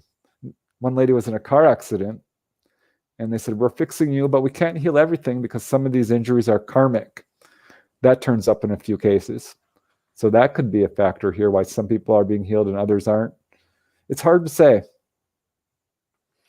I'm telling you, the way they choose, man, I know that if I get a horrific disease or something, I can honestly say I'm putting it out there.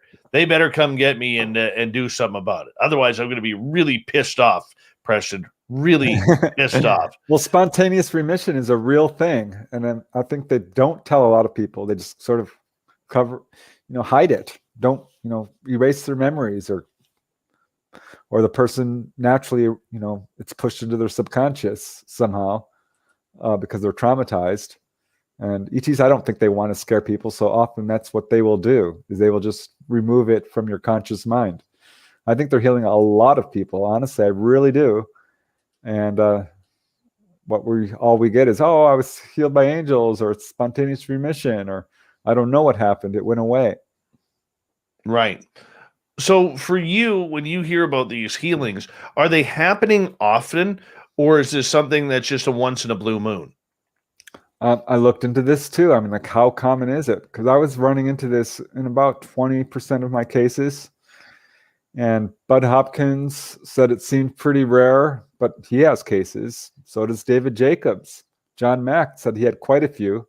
Edith Fiore, she's the first PhD to write a book on encounters, onboard experiences. She said fully half of her clients had this experience. Dan Wright, who did the MUFON transcription project, cataloging cases, said it appeared about in 10% of the cases, 7 to 10%.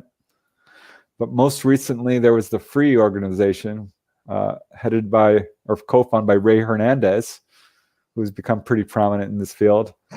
They did a big survey, and they got about 50% of their respondents saying, yes, they've had a healing. And I looked into that. I got access to that evidence. And I would downgrade that a little bit because I looked at some of what people considered a healing. And it would be like going to a psychic healer. To me, that's sort of not what I'm talking about here. Right. But I would say it's closer, probably anywhere between 20 to 30% that this takes place. And I think this is what often is happening when someone is being physically examined.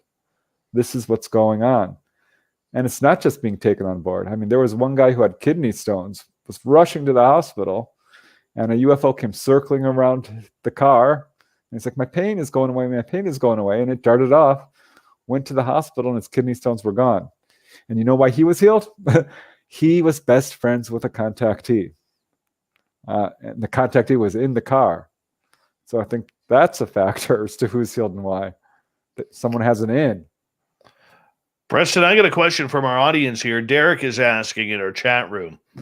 When healings occur, do any of the people remember the method, or is it just magically gone?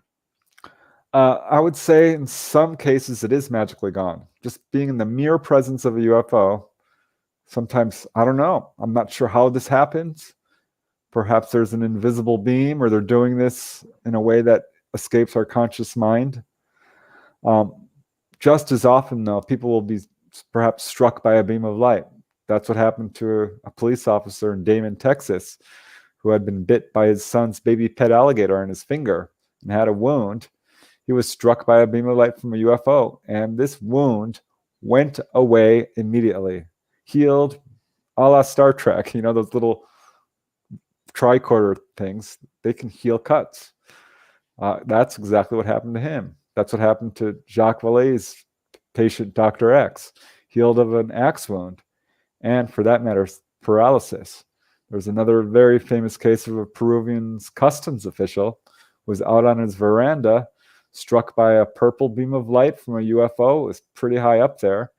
It healed him, get this, of nearsightedness and rheumatism. There's a number of cases, instantly. So yeah, often it's beams of light. People will have a visitation in their bedroom, and the aliens will hold like little flashlight type things. But as often as not, people are just driving on the road or walking outside their house, and they're struck by a beam of light. 50% of the cases are onboard encounters, particularly if someone's, say, being healed of cancer. And I know how this must sound to a skeptic, but I've documented 300 of these cases. 300. Wow. And it stretches back 100 years. There's not a place on earth this hasn't happened. I mean, I'm serious about that. Canada, all across the US, all across South America, Africa, all across Europe, England, Puerto Rico, Russia. I mean, you name it. There are healing cases. Australia. I could go on. This is widespread and is happening to a lot of people and covers oh my God. I mean, everything from colds to cancer. It's broken bones, cuts and bruises, backaches, liver disease, kidney disease, heart disease, diphtheria. David Jacobs had a case like that. Jaundice, hepatitis, diabetes. There is a long, long list of illnesses being healed. Chronic or even, incurable diseases are being healed. Could it be possible that these diseases are being healed because the extraterrestrials want to study these diseases? I am not so sure that that's true. Some people feel like they're being healed for the benefit of the ETs. And there is some evidence to support that because, some people are, carrying babies for them, perhaps, or providing genetic material, or are part of their study of genetic lines.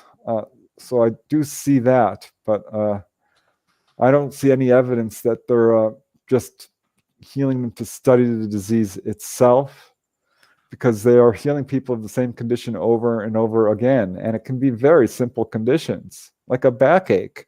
I've got like 10, 15 cases of that. Or like, here's a great case from Leonard Stringfield.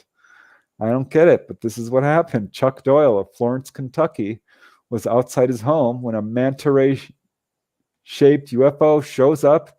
It's hovering over his neighbor's yard. It's shining down a beam of light. Suddenly, this beam of light starts coming across the yard towards him. He turns and runs. It strikes him right on his body, paralyzes him. He's kind of perched there in a half-running position. The beam of light retracts. He falls to the ground, jumps up, and races inside. And actually, while this beam of light struck him, not only was he paralyzed, he said it felt like being struck by a bucket of ice water.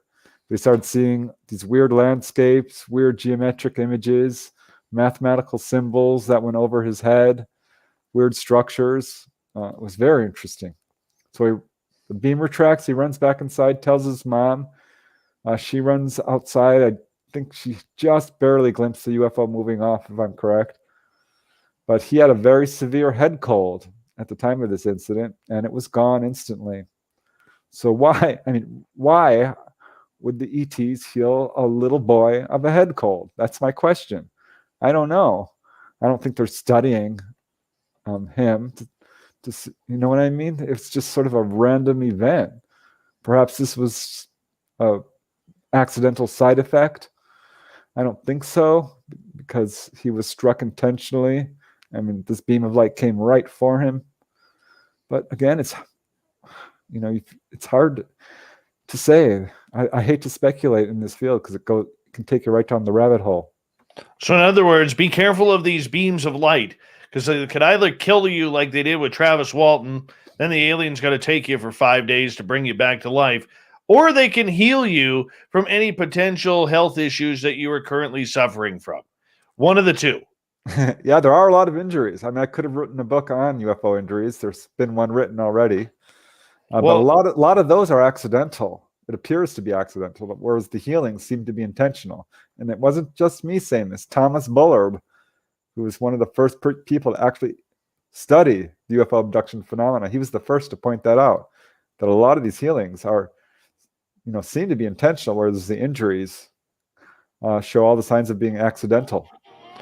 Preston, we have a bunch of questions coming from our audience members next when we return as we continue on tonight, UFO experiences with one of the best UFO writers in the world, Preston Dennett. We continue on Spaced Out Radio right after this.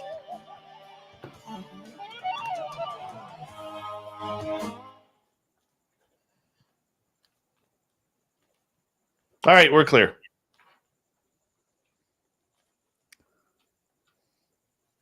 To my beautiful audience in YouTube, if you could do me a favor, I would be greatly appreciative. If you could put your questions in capital letters, it is much easier for me to read them and to get them to Preston, if you don't mind, because the chat room moves pretty darn quick, and I don't want to miss any of your questions that you may have for him. So, excuse me, I apologize, but I would appreciate if you could do that. That would really, really benefit me and help out. Thanks, guys. Kind of cool.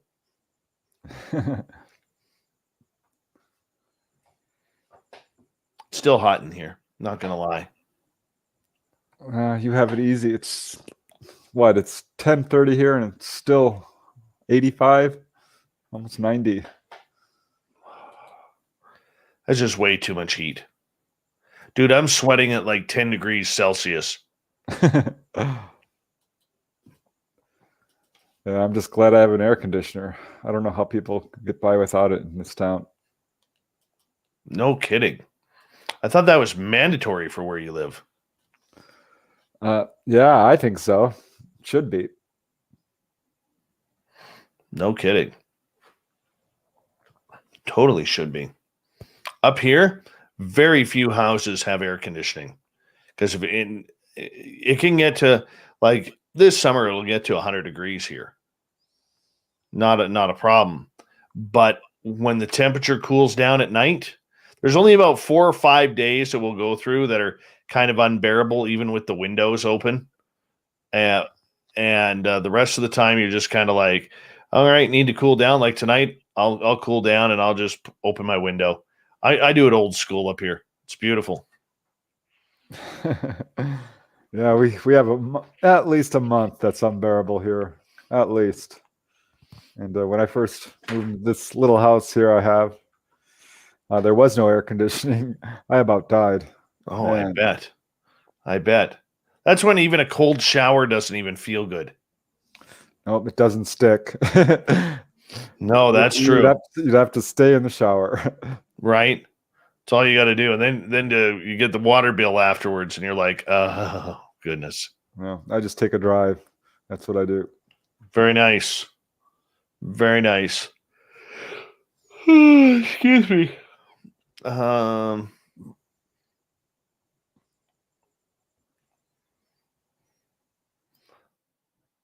Well, it's 21 degrees Celsius in Toronto, and you have the humidity from at least you got the breeze from Lake Ontario, so you're okay there.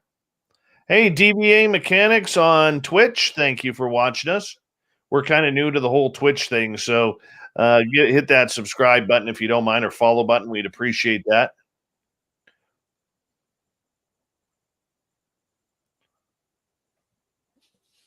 Lots of questions coming. All right. Love questions. I just hope I don't miss any, because chat room, excuse me, the chat room is moving so fast right now.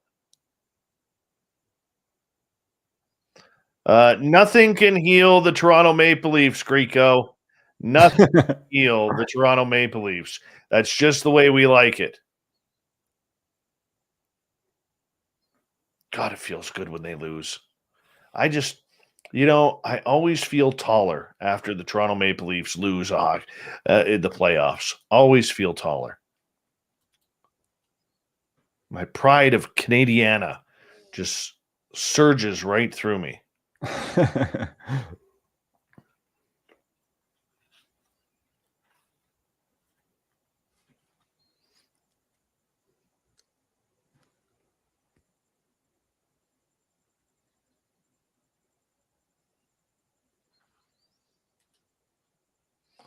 All right, we are about 1 minute away here, bud. All right.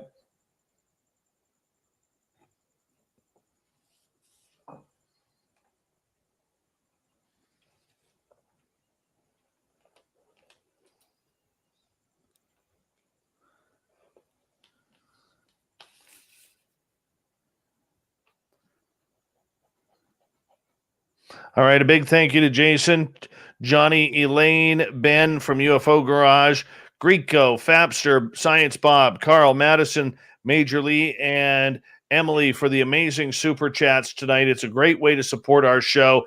Thank you to all the veterans who are listening in and all of our regulars who are here on a nightly basis. We love you.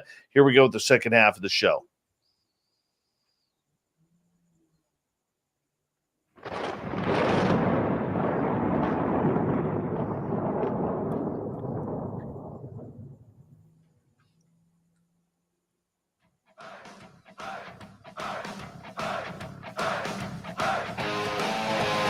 We're underway with the second half of Spaced Out Radio tonight. My name is Dave Scott. Thank you so much for taking the time to join us. Really do appreciate earning your listening ears. Want to remind you that if you've missed portions of this show or others, check out our free archives by going to youtube.com/Spaced Out Radio. Do me the favor, hit that subscribe button. Our website is spacedoutradio.com, where we have a plethora of features for you, including rocking out to Bumblefoot and reading up on Captain Shirk's SOR Newswire. Follow us on Twitter at Spaced Out Radio and on Instagram at Spaced Out Radio Show. We continue on tonight with author, researcher, a man who loves to put the fingers on the keyboard. He's got 29 books out there regarding UFOs and ET contact and abduction. Preston Dennett is here. You can find all of his books on his website, PrestonDennett.weebly.com. Preston, welcome back. Thanks, Dave. We got a ton of audience questions for you here, my friend. So I'm going to start firing them off to you.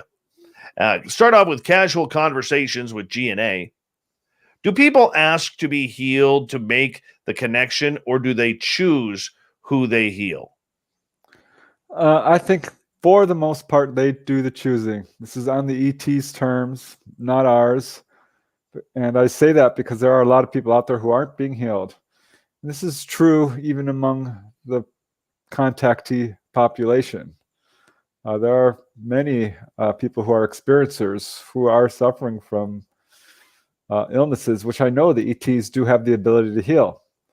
So I think on some level it is on their terms. But there is a small smattering of cases. I'm going to say it's about 10% maybe, where people have prayed, not even necessarily to ETs, but to angels or God or what have you, and have been healed. There was a case from the Midwest involving a lady who was diagnosed with breast cancer. It was diagnosed. She was going to have surgery, and she was praying with her husband. They were crying, and that evening she was pulled on board a craft, saw gray ETs, shocked her, knocked her socks right off. She had never had an encounter with these guys, had no reason to expect to, and they healed her. I am not sure why. I really don't know, but it does happen. There was a guy who was a contactee. He did ask them to heal his impacted wisdom tooth, which was infected, and they did. But for the most part, I think people who are asking for healing are just doing it for the healing, not necessarily for a connection. And usually it's on the ET's terms. All right, let's continue on here. Tony is asking, hi, Dave. Hi, Preston. Could you ask Preston his thoughts on what he thinks angels are and where they are from? I like this question. Thanks, Tony. Because I looked into it. I mean, I looked into all aspects of the paranormal, ghosts, Bigfoot, I mean, you name it. And I have to tell you that evidence for angels is pretty compelling.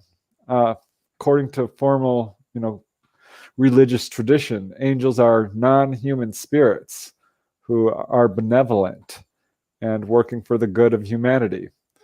And the flip side would be, of course, demons. And some people think demons are what UFOs are. I think this is a separate phenomena on both counts. I think probably there are angelic spirits out there, non-human angelic spirits in the traditional sense. However, there is a bleed through for sure. In fact, there was one lady I talked to, I'm still great friends with her, from Maine. I call her Lynette. She's in one of my books. The Greys told her flat out, we've been watching you for millennia. We've been manipulating human DNA and animals. They told her specifically cats and dogs to make them more emotionally relatable to humans. They told her people should start disappearing from this planet. It's being done by them for the universal good. They gave her a number of prophecies of future disasters that would happen. They told her that she needs to tell people to stop putting out greed and negativity, or we're going to destroy our planet like they did. And they also told her, and that's pertinent here, is that what we thought were angels was actually them, and that we have been misinterpreting it. So I think, yeah, in some cases, probably what people thought were angels wasn't. And I wonder about incidents like the Fatima incident. I believe that it was in 1917 in Portugal, maybe 1913, around then. Which was classified and still is as a religious miracle, but really has all the elements of a UFO encounter. So there's a weird bleed through there. I think a lot of cases of angels are probably ETs. I mean, we certainly see the wheels of Ezekiel and the book of Enoch, and a bunch of biblical accounts could be interpreted that way. So I can see that. So I think, yeah, there's a bleed through there. But angels are probably real. I have never talked to anyone who's seen, wings and stuff. I've read accounts. I've had a bunch of out-of-body experiences myself, looked into that, and I've never seen angels on the other side. But I am not going to rule it out. I think probably angels do exist. All right, let's get to Nikki's question. Preston, have you had any stories where the ETs have broken the roof off of a human's mouth and re-knitted it back together? Gosh, I cannot say that I have specifically heard that. I think that there are cases where people have been injured on board a UFO. I can think of 3 right off the bat where people fell down and hurt their back or broke something and were healed as a result, or that sort of thing. But intentionally, no, I can't say that I've heard something like that. Perhaps people have had implants, perhaps up in their sinus cavity, and they'll feel a crack sort of through the membrane there, and then they heal it up. So there's similar things, but I can't say I've heard that exact procedure before. Wouldn't surprise me, though, honestly, because they do seem to have a very good understanding of the human body. They know how to move around in it, and if they want to get inside, and they will, and they can heal it right back up. Z. Ali is asking, why do there appear to be so few cases from the Middle East? I think it's probably cultural reasons. We have a lot of freedom of the press here. I can only speculate. I can't say I've really looked into that. I do know that there are cases. I mean, there was a very famous case of UFOs over Iran, where a bunch of people saw a UFO and they actually shot at it. It was a huge incident. 1976, I believe it occurred around there. I know there are many cases all over the world, but I think some people are not given the freedom of expression to talk about it. There's a lot of ridicule surrounding this subject. I've been asked by people why are there so few, black people who've had encounters? I'm like, what? Because that's not true either. I mean, it's not just Barney Hill, who was black. In every one of my books, there's a person, multiple people of color. I think this is just something that we're dealing with in our own cultural biases that is keeping this information from being freely shared. That's just my personal opinion. Again, I've not really looked into it, but that would be what I suspect is going on here. Yeah, a good friend of this show is Craig Jaycox, is African American, and he is also an experiencer too. And I remember talking to him about that. He was like, he wished that more African American people would actually come out and discuss these happenings to them, so it doesn't look so one-sided. Yep, it's definitely a problem, but I think we're moving in the right direction. I hope so. And again, I just want to reiterate this. I don't think ETs are the least bit prejudiced. I honestly, that's what the evidence is showing. I found it's not blood type and it's not race. I've interviewed people who are, Polynesian, Filipino, Latino, Asian, black, white, all over the world. I don't think that really is a factor. I really don't think it is. Hey, we could all have aliens. It's all that matters. Let's just go get some aliens. Let's move on to another question here. This one coming from Derek. What's your favorite case you've researched? Oh gosh, out of what, 300, 400, 500 more? Great. Let me think for a second. One case that does come to mind was a real estate agent and a therapist who was a young woman driving through the Watchung Mountains in New Jersey. Watchung Mountains. It was late at night. She crashed her motorcycle. She was fine, but this is a remote road in the mountains, not expecting anyone to drive by. And the motorcycle she was driving had an old-fashioned Kickstarter, and it was bent up so that she could not start the bike. She's wondering what the heck she's going to do, how she's going to get out of this situation, which was, suddenly dangerous. And this is when these, I'll call them hybrids, because they weren't exactly grays. She said they looked very human, other than having very pale skin and large dark eyes and bald heads. They could have passed for human if they wore sunglasses and a hat, she said. But they were wearing very tight-fitting jumpsuits or nothing at all. She couldn't quite tell. And they approached her, and she stepped back. They took her motorcycle, stood it up. One pointed or kind of motioned her to stand back, which she did. The other bent down and started fixing the motorcycle. And I know how this must sound, but I looked into other cases where people have been rescued from car accidents, drownings, falls, storms. There's a long list of what I would call UFO rescues. And this is one of my favorite. This is one I personally investigated. And they straightened this kickstand out without tools, just using his hands, as far as she could tell. Set the motorcycle back up, stepped back, motioned her to get on it, and which she did. And she kick-started it. It started fine, and off she drove off. Didn't see a UFO. She regrets not staying a little longer and communicating with these guys. But she said it was a little scary because they were clearly not human. And she just drove off. But yeah, they rescued her. It's one of my favorite cases. That's interesting. All right. James is asking, have you ever heard of people being healed from drug addiction? Oh, yeah, I sure have. They've been cured from depression and drug addiction. One guy was addicted to marijuana, and the Greys appeared and said, "Stop smoking marijuana. This is not the life we had planned for you." And that kind of shocked me when I heard that, because I'm like, what? They're planning people's lives? So yeah, and they've stopped people from being addicted to cigarettes as well. That happened to John Hunter Gray.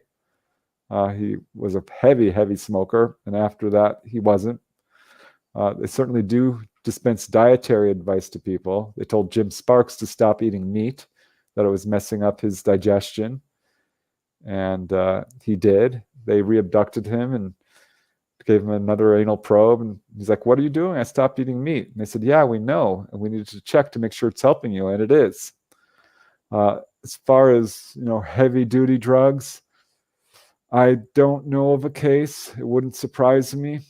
One guy I do know who had suicidal depression, actually drove out into the desert and had a gun and was ready to end his life, and a graze appeared. And he said, quote, it voided the suicide.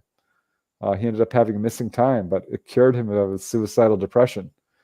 So they cure people of mental illness and, in some cases, addiction.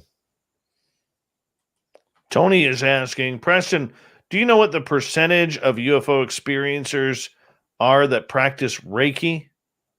High. It's a high percentage. It's a great question because I hear this a lot. This is one of the reasons I'm pretty encouraged about UFO contact, because it transforms people for the better. Yeah, it's scary to be physically examined by non-human entities, but that's the worst I hear. I don't hear torture. I don't hear ETs purposefully hurting people and enjoying it, or any accounts of sadism. What I do hear is people coming back from their experiences doing Reiki over and over and over again. I included a chapter of that in my book on the healing cases because of this. This is something that happens fairly consistently. I don't know the exact percentage, but I would say it's as high as 20 or 30%, if not more. Yeah. It's people who have an encounter will come back very interested in hands-on healing, Reiki, aura healing, channeling, psychic reading, dowsing, astral travel, which can be very healing. I've got many cases of people who've been healed as a result of astral travel, and all kinds of stuff like this. So it seems to me they're very, very, this is definitely, I think, supported by the evidence. They are interested in, and actually do this, waking people up to our own, I guess what we would call superhuman abilities, but are really natural human abilities. And all right. healing is one of them. Solar Warden is asking, Preston, are you familiar with the work of David Paulides and the missing 411 cases? If so, what are your thoughts in relation with it being the potential connection to UFOs and extraterrestrials? Yeah, I talked with David firsthand. Very interesting guy. I think he's a good researcher, and this does seem to be a thing. A lot of missing people out there. And I'm guessing, I can only speculate because we don't know what's happening to these people. I'm guessing that there are a number of different causes. Some of this could be due to trafficking, a human agent. Some of this could be due to reptilians. They don't have a good reputation. And it appears that they are out there on this planet. I don't know in what kind of numbers. I think some of these people are probably just being lost in a normal sense, and just we don't find them at the base of a cliff or in a river or what have you. But I often think of the cases where people are taken and not returned. I have cases like this. And Lynette, who I already mentioned, was told by the ETs, if people should start disappearing from this planet, it's being done by us for the universal good. And I think that where do they go? Yeah, that's my question. Other planets, onto the mothership. And I have a case like this where a guy was invited on board a UFO and he did not return. So I think in some cases, then how do you know? Hold on a second. How do you know he didn't return? Well, here's how this went down. This is a group of 6-7 friends in California who had a cabin. One of their parents did, actually. And they'd go there on weekends and just hang out, drink beers, and have fun. And one of them, Paul is his name. I know his last name. He went missing. And everyone was starting to freak out. And finally he shows up and he's like, you're not going to believe what happened to me. I came up on a landed UFO. They were really friendly. They were largely human looking, bald, large eyes, but human looking. He was taken on board. It was very clean, all white. They were wearing white uniforms, told him they were studying this area. This is sort of the Palmdale, Lancaster area in Southern California. And they invited him to go with them. And he said, no, I don't think I'm ready to do that. And they said, well, we're going to be here next year at this time. And if you'd like to come with us, and live with us, you can't. Just meet us here next year. And this is the story he told. I interviewed one of the friends. Tony is his name. And they were like, are you sure? Are you sure? You know, are you joking with us? And Paul was like, absolutely serious. Not the kind of guy to joke about this. And long story short, a year rolls around and Paul gave away his belongings, quit his job, told his friends, I'm going up there. They said, are you going to go with them? You know, are you for real? And he says, I don't know, but I'm going to go see if they're there. I'm going to meet with them and hopefully I'll, see them. And he drove up alone and didn't come back.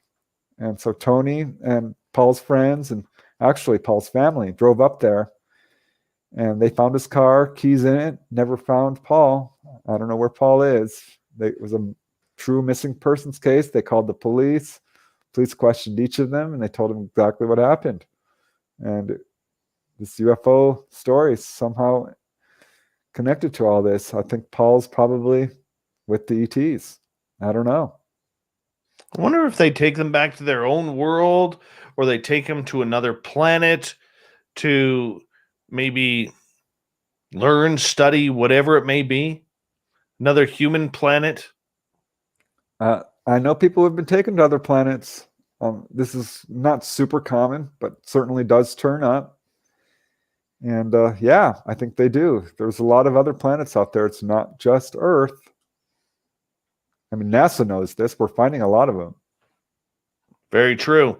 We got about 3.5 minutes before we have to go to break at the top of the hour. Preston Dennett is our guest tonight. Antonio is asking, Preston, what do you think the winged beings the Russian cosmonauts saw are? Maybe what we think are angels? I don't know. That's a good question. And I wonder about that because, I mean, look at the Mothman. Mothman's not unique. And it's still going on. I mean, there's a bunch of recent sightings up in, I think it's the Chicago area. And I know of a couple of cases of, quote, the Owl Man in New Mexico. Same thing, winged beings. This is something that turns up. There's a lot of different beings out there.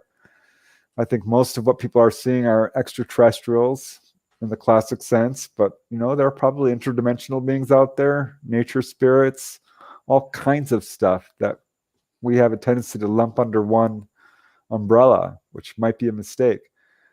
Again, I just want to collect the evidence, sort of show the facts of what we got going on. I hate to speculate too much, but yeah, I think it's a good possibility. What we thought were angels are actually ETs.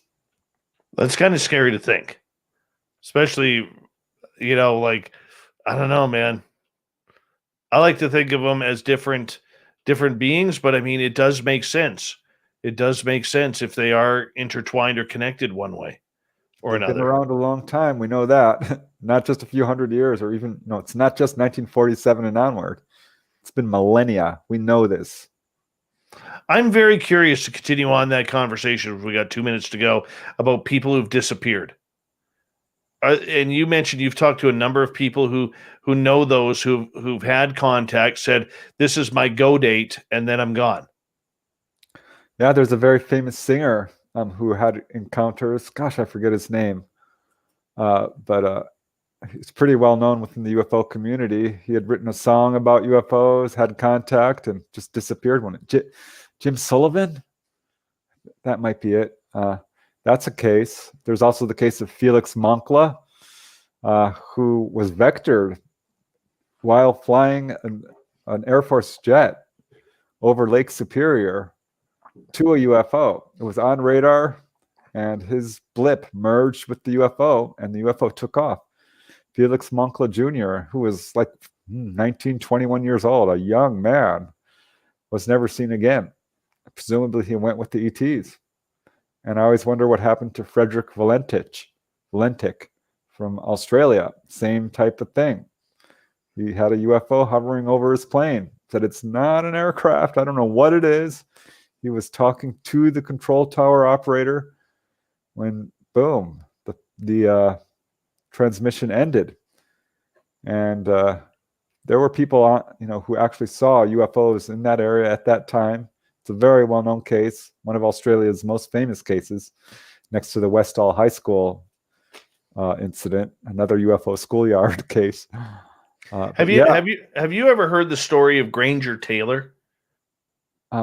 No, can't say that I have. This is an interesting one. Going back to 1980, Granger Taylor was like the man who could fix anything.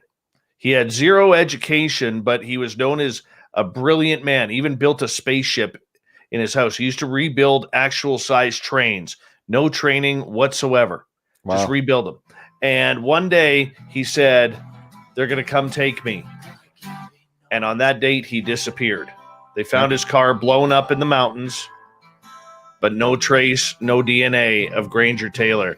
Preston, we'll be back with you. We got Preston Dennett for another half an hour here on Spaced Out Radio, Hour 3 of the Mighty SOR next.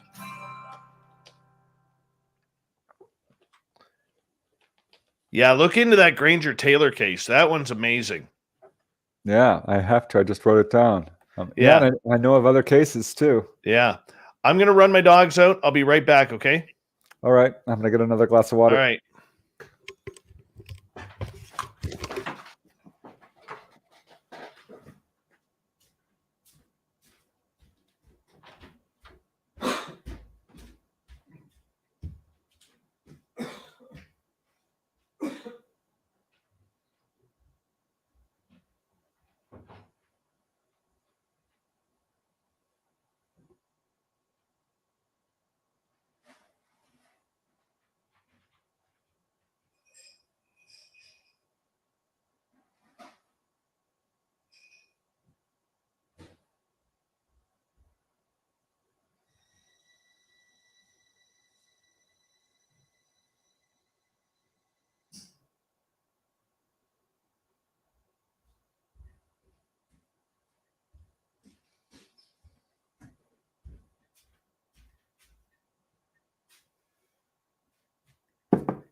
All right, Preston, I am back.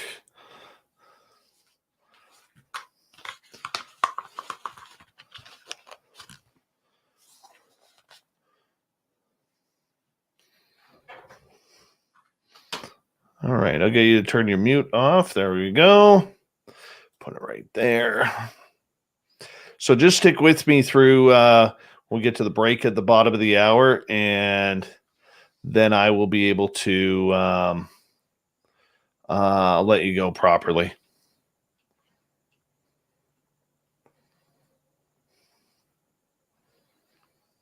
All right, we got about 1 minute. 1 minute. All right. Yep. I expect we're gonna have more missing people too. So. Well, I'll tell you, if Carl and his boys come back and say, "Hey, Dave, let's go for a ride," but we're not taking you back, we're not bringing you back, there is a good chance that there may not be a show the next night. Hey, give them the opportunity. I'm not gonna say that I would turn it down. I'm the same way. Thank you to Jason, Johnny, Elaine, Ben, Greco, Fapster, Bob, Carl, Madison, Lee, and Emily for the amazing super chats.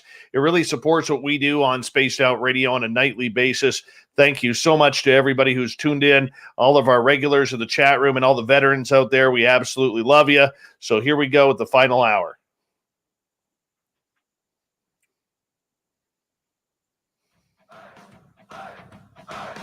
Would you like to connect with us? Head to spacedoutradio.com for all your latest show info. Now, back to Dave Scott and SOR. Here we go with the third and final hour of Spaced Out Radio tonight. My name is Dave Scott. Thank you so much for taking the time to join us. We really do appreciate earning your listening ears wherever you are on this beautiful planet we call Earth. Want to remind you that if you've missed portions of this show or others, check out our free archives by going to youtube.com/Spaced Out Radio. Just do me the favor, hit that subscribe button. Our website is spacedoutradio.com, where we have a plethora of features for you, including rocking out to Bumblefoot and reading up on Captain Shirk's SOR Newswire. Follow us on Twitter at Spaced Out Radio and on Instagram at Spaced Out Radio Show. The Desert Clam has set the password for tonight in the SOR Space Travelers Club. Jiffy. Jiffy is your password. Use it wisely, Space Travelers, as the Clam sets the password each and every night right here on Spaced Out Radio. Our website, spacedoutradio.com, once again, and check it on out. Follow us on social media. Now, for the final time tonight, we introduce Preston Dennett.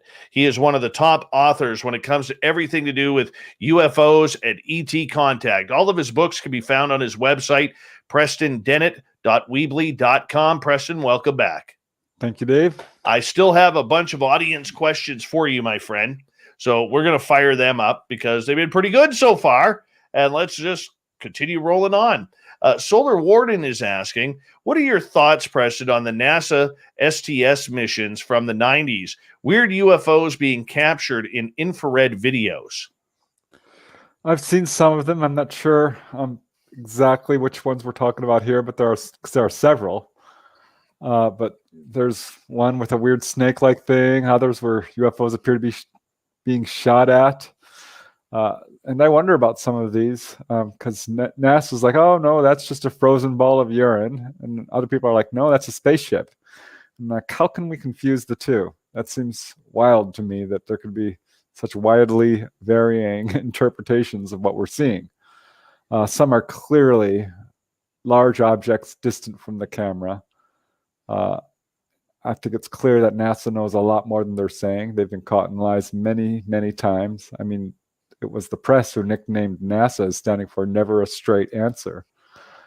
So I think that they probably have caught a lot of very interesting footage. If you examine the whole space race, starting from the Gemini and Apollo missions and onward, there are an enormous number of encounters that keep cropping up, whether it's the International Space Station or Skylab or even the Russian Mir. And to this day, we're having encounters that seem to be associated with NASA and their missions. So it doesn't surprise me a bit that some of this footage has leaked out, and I think probably some of it is valid. I'm not a photo expert. This is not really my area of expertise. I kind of only know what's in the public arena, like everyone else. But I do know a little bit of inside information. I did hear from a very good source that there are two camps in NASA, those who have seen them and those who haven't. And that was kind of how it was put to me, meaning that all of them know it's real, and some just haven't seen it yet. Right. All right. What do you think then about NASA holding a press conference just a couple weeks ago stating they were now going to be in the UFO business in searching for these UFOs? I mean, for years we heard the rumors that they were scrubbing photos from the Apollo missions on up to the space shuttles and everything around the International Space Station. You know, is it them coming clean, or they just don't want to look dirty in this? So now they're going to say, hey, we're looking into this. Yeah, and I would call that more than just rumors. That's multiple eyewitness testimony reporting this, that the photos are being scrubbed. I mean, what was it, 5 years ago, they said, we think within a few years, we're going to have absolute proof of alien life out there. They've known for a very long time. There's lots of NASA insiders who've become whistleblowers. Maurice Chatelain was one of the first who wrote a book about cosmic ancestors, I believe it was called, something along those lines, saying that we were followed to and from the moon on each mission. So yeah, I think they're doing the same thing our government is doing. They're being forced into disclosure. They're trying to control this whole situation. They're losing credibility if they don't. It's a little disingenuous, a lot disingenuous. It's kind of like SETI looking up the sky and searching for radio waves when right behind them there's an alien tugging on their shirt. Like, we're right here. They know. The evidence is already in the public arena. There's enough evidence to absolutely conclude, without a doubt, in the public arena that UFOs are real. For them to say, like, oh, we're now looking into it. Come on. Who do you think you're fooling? It's ridiculous. It's ludicrous. It's disingenuous.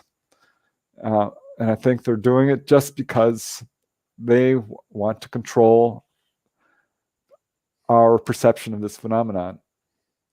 All right. Stella is asking, do you think they are extraterrestrials or interdimensionals? There are a lot of theories out there. There are people who are very well educated in the UFO field who said this is not extraterrestrial, and I disagree. I think they are extraterrestrials. I think most of what we're seeing is extraterrestrials in the classic sense.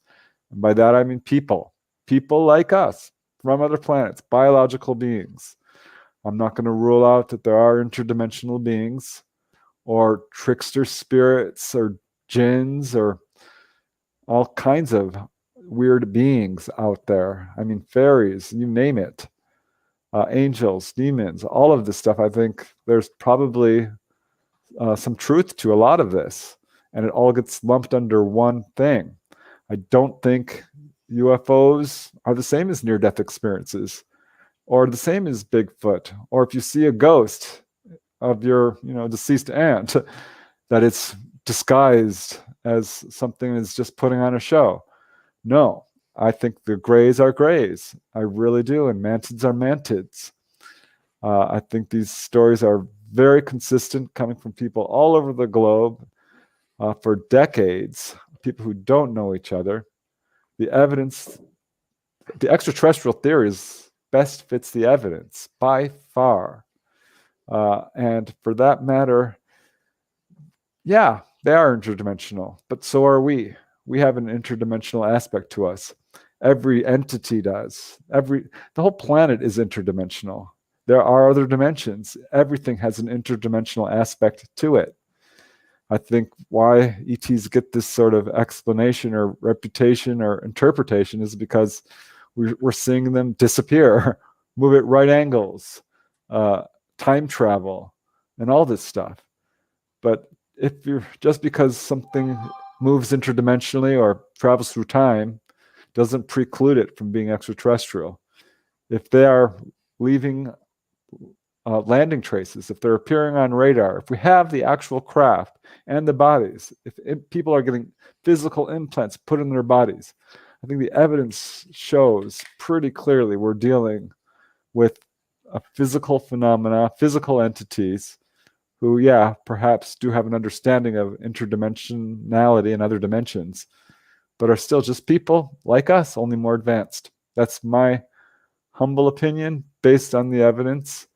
But if we see the Roswell craft, I mean, all bets are off. We know what this is. And I think our government does know. I think they know that this is extraterrestrial. All right, let's move on here. And Vinny is asking, are aliens demonic? No, I don't think so. By and large, no. I'm not going to say every single thing that someone sees is not demonic. I looked into demonology. I did. I investigated some very bad hauntings where people used Ouija boards. Boy, there was one case I investigated, haunted apartments in Van Nuys, where it moved all the way to possession. Some scary stuff. Demons are real. It's a phenomenon that follows a very set pattern. Starts with knocking noises, cold spots, weird odors. Usually it picks on one person in a family, perhaps a child, someone who's ill, vulnerable, and it escalates.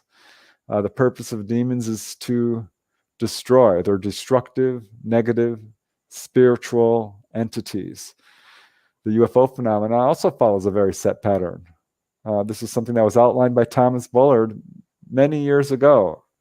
And it's a pattern we see over and over again of a person being taken on board, physically examined, shown the engine room, given messages, having a spiritual transformation, and then being returned.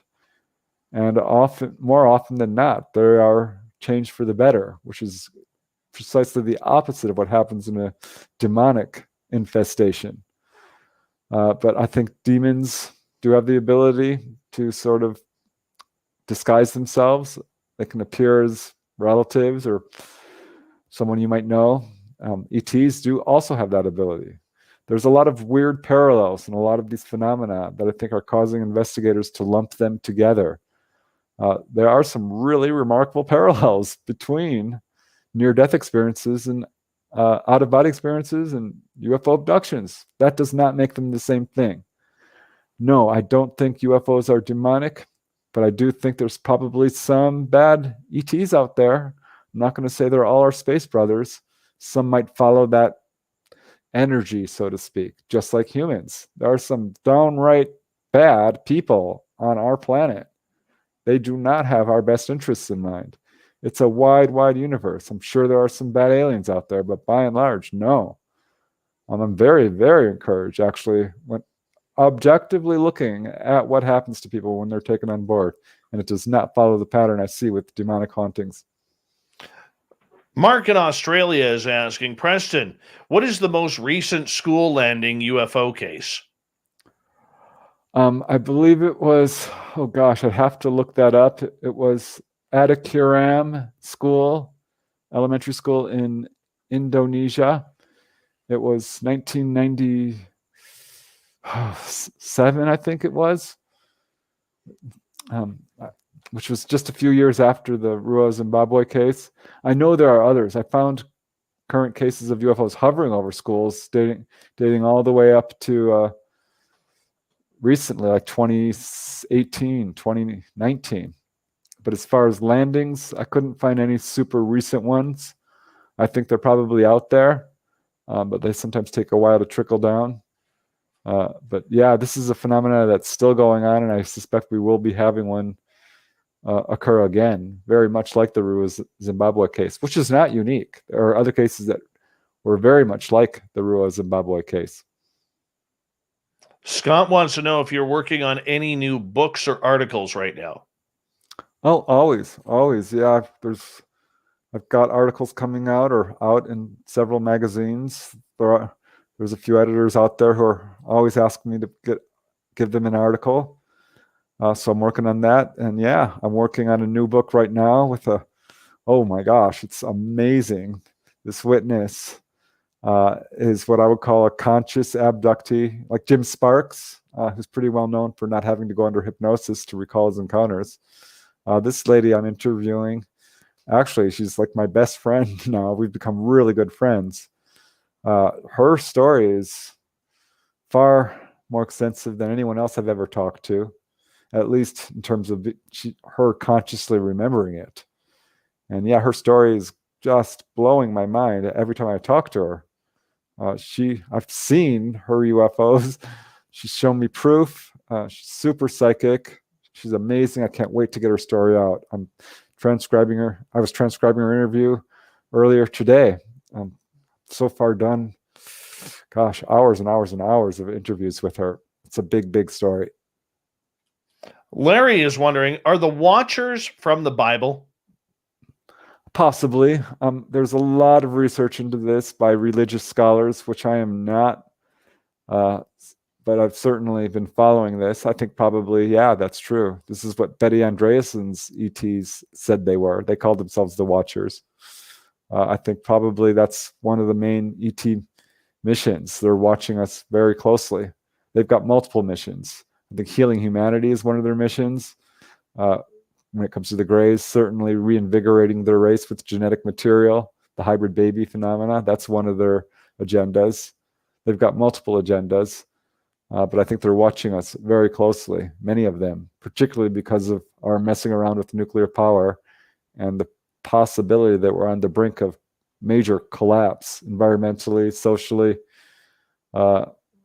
We could, be on the verge of an existential crisis. And I think that's why they are watching us. All right. And one is asking, demons are real. And if they are, then you can't believe in aliens, right? It goes against the Bible.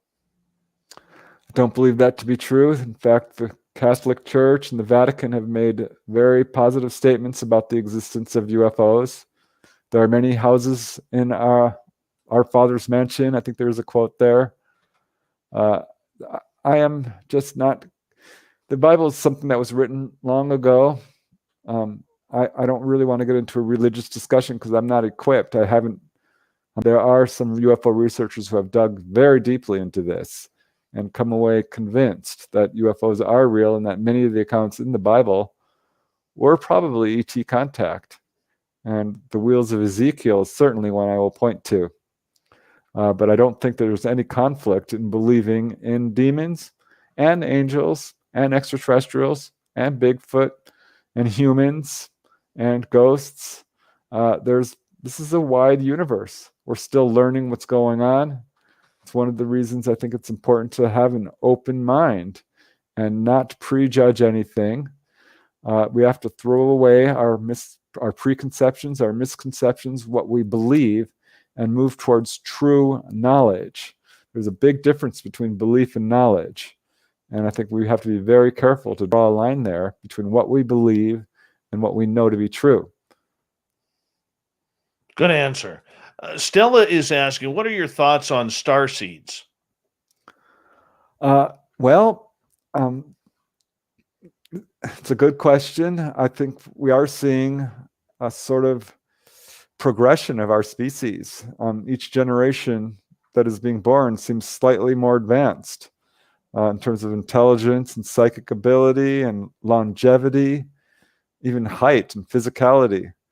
Just 100, 200 years ago, our lifespan was half what it is today. And there's good evidence. I think we've been genetically intervened with. I'm not sure if I'm putting that in correct English, but you know what I mean. That ETs are, intervening in our genetic evolution and sort of improving us over millennia. And I point to, of course, the hybrid baby phenomena. But if you look at ancient writings, that points to this as well. And the fact that many indigenous cultures across the world talk about their ancestors being, quote, coming from the sky, or sky gods, or sky people. I think there's good evidence that this is exactly what's happening. The missing links that we don't quite understand how we even evolved on this planet. I'm not so sure we did. if there are human-looking ETs out there that look just like us, that certainly raises serious questions about who we are. And it appears that, yeah, we are being slowly and steadily improved. And that's what starseeds are, just hybrid children. We're probably all extraterrestrials in a really very real sense. But again, we don't know. Human evolution is still a mystery. We don't know for sure where we came from. At least not in the mainstream, we don't. Very true. Very true. And you know what? I mean, I think a lot of these younger generations that we are seeing, like indigo children, I think we're starting to see a lot more of those. And that might be the reason why a lot of these schoolyard sightings are happening, because the world is filling up with these indigos. Yeah, the younger generations have a pretty much universal belief in UFOs. There's going to come a time when UFOs are not a mystery. I think once this disclosure starts to really roll up and ramp up, and becomes complete, we're going to have open official contact, and perhaps even before then. That's, I think, one of the factors pushing towards disclosure is not just UFO researchers and society at large, but the ETs themselves. We're going to have open official contact at some point. Contact has been slowly escalating for a very long time. I think that's what we're moving towards. So we'll see. That could be why we're having starseeds. So when they do come, all the kids will be like, oh yeah, I already know about that. Very true. We got 3 minutes left with you tonight, Preston, and good time for one or two more questions here. PBR is asking, the FAA controls 50,000 passenger flights every day in North America. Why not more UFO sightings? They cover it up. We got cases from whistleblowers in Cheyenne Mountain where they track all the traffic coming in and out across the U.S., and they get regular reports daily of unknowns, UAPs, UFOs. They always got their little terminology for it to try and cover it up. But this is something that happens regularly. And the fact is, there are many, many more UFO sightings than people realize.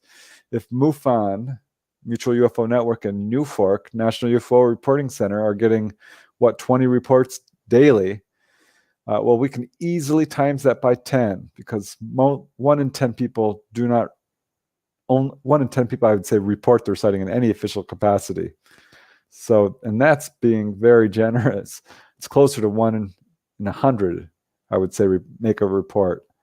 So let's say there's 20 sightings being reported daily to this reporting center. Times that by 10, that's 200 daily. That's a lot. That means at any given moment, someone's seeing a UFO. And you could times that by 10 again, easily and probably more accurately. So, yeah, I think there's probably closer to 1,000 sightings daily. Right now, someone's being taken on board. There are multiple people across the globe right this second seeing UFOs. We are swarming with them. It's been very effectively covered up. A lot of money, a lot of effort has been put towards covering this phenomena up. And it's time that ends, because this is not as rare as people think. All right, one final question as we got 1 minute to go. Casual Conversation is asking, have you yourself tried to make contact with these aliens? Yes, and successfully so. I mean, I started having sightings not long after I started researching this, but in 1994, I think it was, I joined SETI, which was headed by Stephen Greer. He came out here to LA. We formed a LA chapter, and we used lights and meditation. Called down a UFO on the first night. Could not believe it. I was shocked.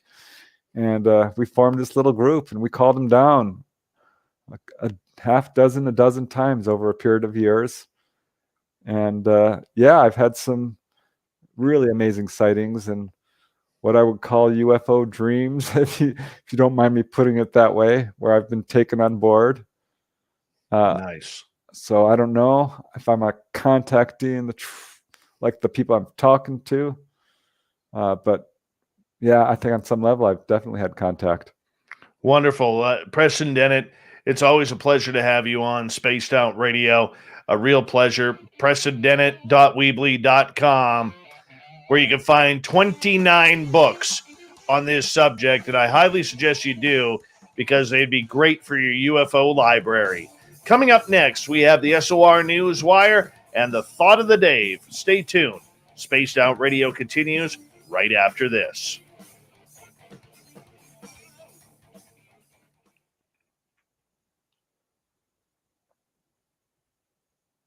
Great show, buddy. Hey, thanks. Yeah, I had a blast. It was awesome. Really had a blast with you too, my friend. Always knowledgeable, always present. And you know what? You're one of the best, dude. You really are one of the best. Oh, shucks. Hey, I love hearing it. Thanks. All right. I'll let you go. I got to get ready for the news here. But thank you for coming on, man. We'll do it soon. Hey, you bet. I love All right. it. Take care. Bye. Bye. Preston Dennett, everyone. How awesome is he? How awesome is he? A few claps for him. Hey, Cognizant Dissident. How are you?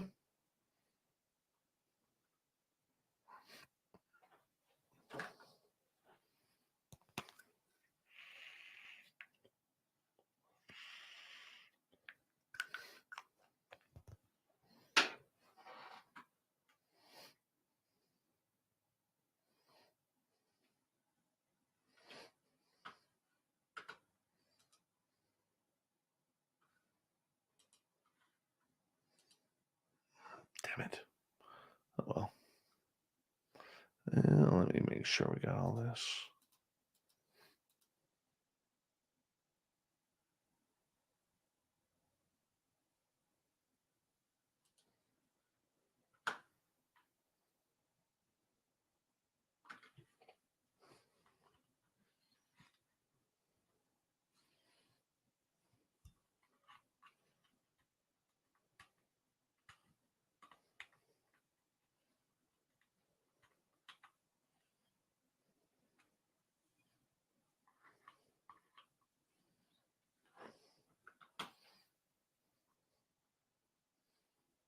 Thank you, guys.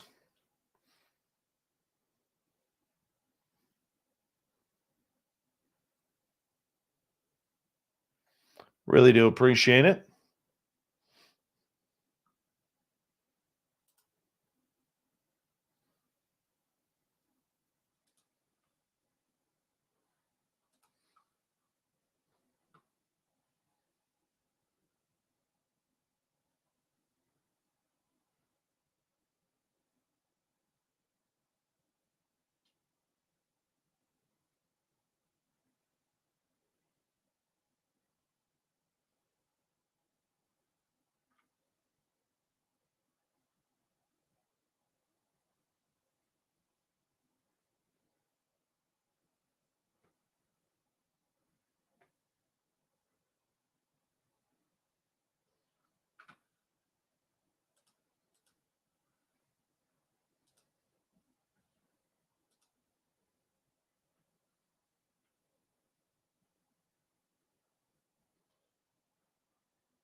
Mm-hmm. Mm-hmm.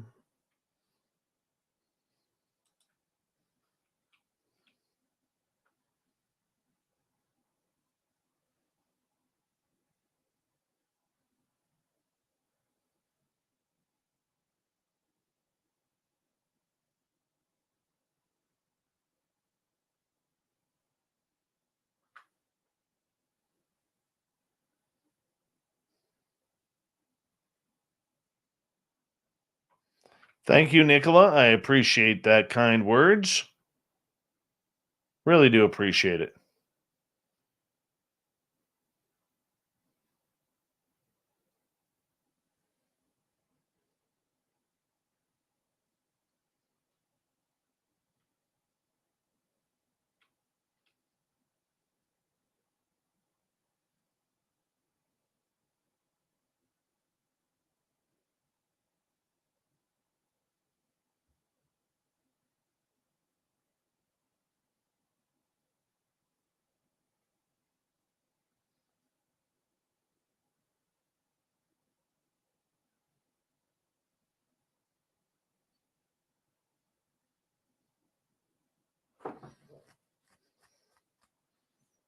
Thanks, Blue Book.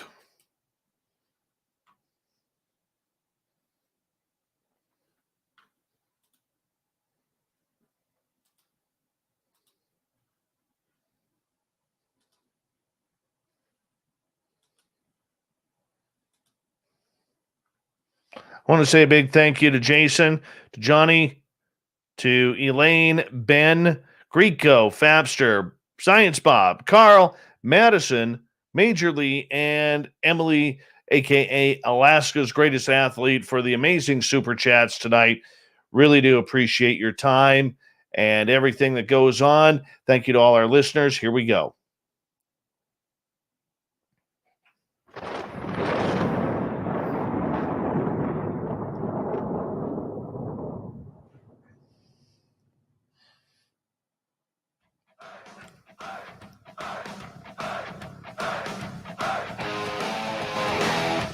We've rounded third. We're heading for home tonight on Spaced Out Radio.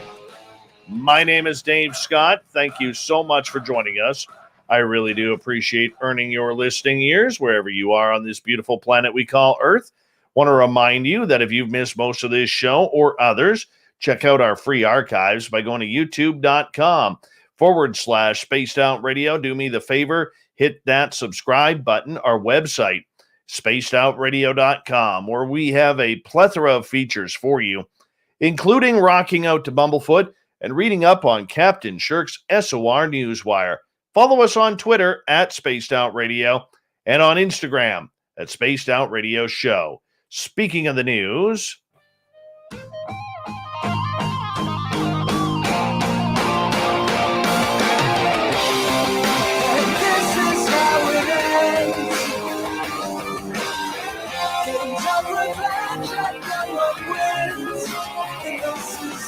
the news is always changing, which is why we bring you the SOR Newswire at the back end of every show, where we get to the weird, the strange, the wacky, and sometimes the contact. Alien contact could ultimately end life on Earth, and we shouldn't seek to communicate with them as risks of endangering mankind, according to experts. Their fears come after it was revealed NASA is now actively investigating UFOs, and as a bombshell U.S. intelligence report is poised to not rule out the existence of alien life. Physicist Mark Buchanan wrote a piece in the Washington Post that referenced Defense Department videos, including one which showed Navy aircraft encountering unidentified aerial phenomena. The startling clips, which made headlines around the world, include objects flying at speeds in directions not possible for human-made flight.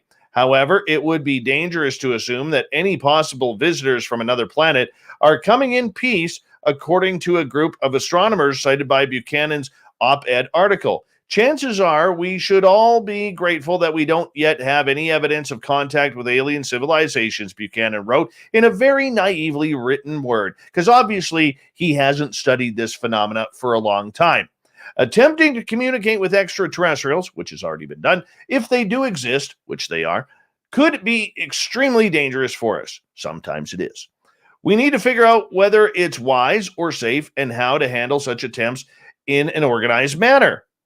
Now, and search for extraterrestrial intelligence, which is known as SETI, astronomer Joe Gertz fears attempts at communicating with aliens could trigger the reckless endangerment of all mankind. Buchanan then warned that beings from other planets are likely to be more advanced than humans, making them an even greater threat.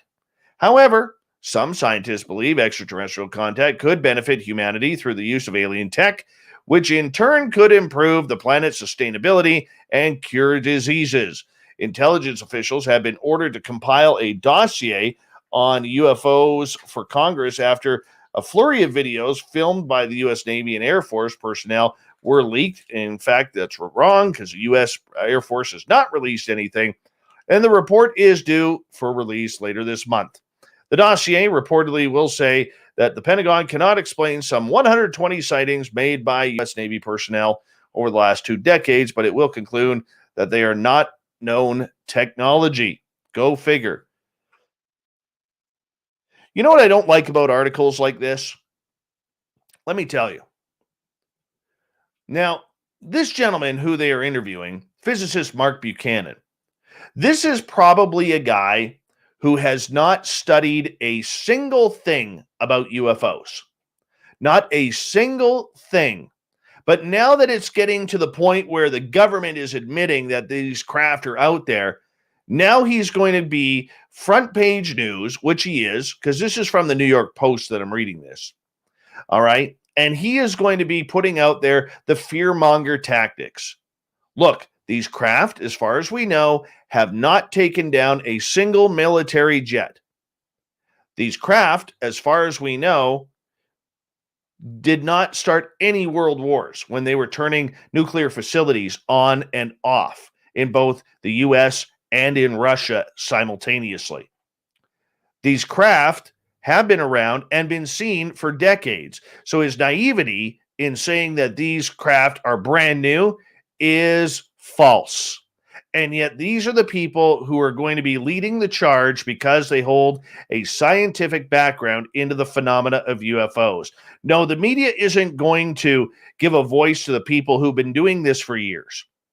No. Why do that? No, this is a useless study that has a lot of holes in it, and unfortunately, it got mainstream press. This is why we are doomed with the mainstream media covering this topic without talking to people in ufology who are actually in the know. Garbage story. Now, here's a weird one. NBC has shut down production of its competition series, Ultimate Slip and Slide, amid an outbreak of Giardia on the Simi Valley, California set. Now, according to the Center of Disease Control and Prevention, Giardia is a microscopic parasite found on the surfaces or in soil, food, or water that has been contaminated with feces from infected people or animals, which, when swallowed, can cause a diarrheal disease. Not what you want at the best of times, very much not what you want on a television set involving slip and slides. Yet news of the production shutdown was first reported by The Wrap, which reports that up to 40 crew members fell violently ill on set after accidentally swallowing some of this poo-filled water. A source with knowledge of the production said an outbreak of awful explosive diarrhea led to people collapsing on set and being forced to run into porta potties. Oh, the horror. Oh, the humanity. A spokesperson for Universal Television Alternative Studios, which is producing the series, stated the health and safety of everyone on our set is our number one priority. So out of the abundance of caution, we have made the decision to stop production of the Ultimate Slip and Slide at the current location because apparently the slip and slide place does not shock their water to get rid of the poo contaminants. Yes, apparently so. We are in the process, they say, of determining next steps in order to complete production. How about clean the water? How about put some chlorine and some shock in there, just like you do with every other swimming pool? Maybe that'll work. Yep, I don't know. The series is slated to premiere on August 8th, followed by the Summer Olympics closing ceremony. Whether it'll make the premiere date now seems a bit of a crapshoot. Isn't that a nice pun on this story? God, I hate puns. Hate them. They're just terrible. That's horrible. Hey, if you're a fan of Pink Floyd or Roger Waters, you're going to be happy with this one. This brick won't be going on that wall. At least that's according to Roger Waters, the famed singer, who used a public forum to reveal that he had turned down a huge financial offer from Mark Zuckerberg to place another brick in the wall, part 2, in a film to promote Instagram. The one-time Pink Floyd vocalist and solo artist appeared at a special event that was part of a campaign to free WikiLeaks founder Julian Assange, who was arrested in 2019 after his asylum was revoked by the Ecuadorian government. Assange has been sought for a criminal investigation over leaking secret American documents. As Waters sat with the panel on stage, he presented a folder that held a letter from Facebook founder Mark Zuckerberg that requested the usage of a Pink Floyd song, Another Brick in the Wall, in a film that would promote Instagram. Well, let's just say Waters did not hold back. He said to the audience, "So it's a massive or a missive from Mark Zuckerberg to me. Arrived this morning with a offer of a huge amount of money, and the answer is F you, no effing way." The singer then stated that he felt the request was just another example of an insidious movement of them to take over absolutely everything. Reading a portion of the letter to the audience, Water recited, "We want to thank you for considering this project. We feel that the core sentiment of this song is so prevalent and necessary today, which speaks to how timeless your work is, truly."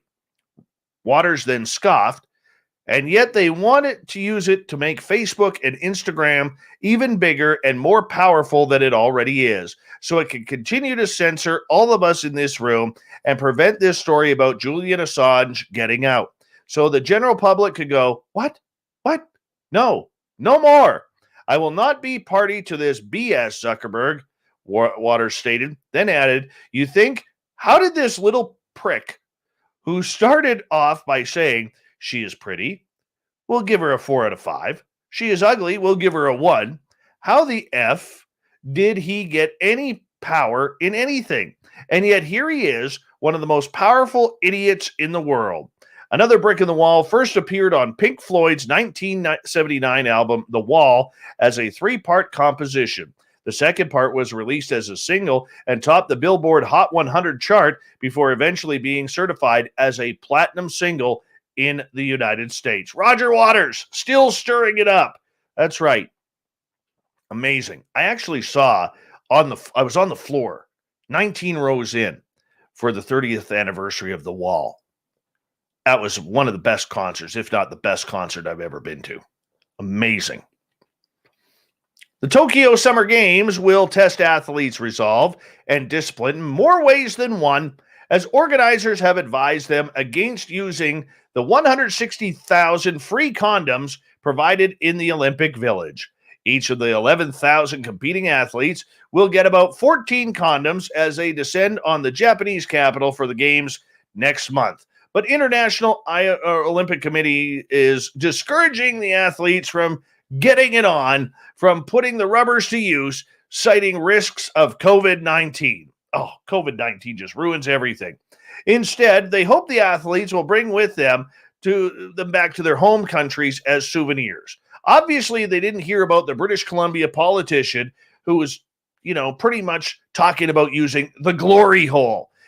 Our intent and goal is not for athletes to get laid at the Olympic Village, but to help with awareness by taking them back to their own countries, the IOC said.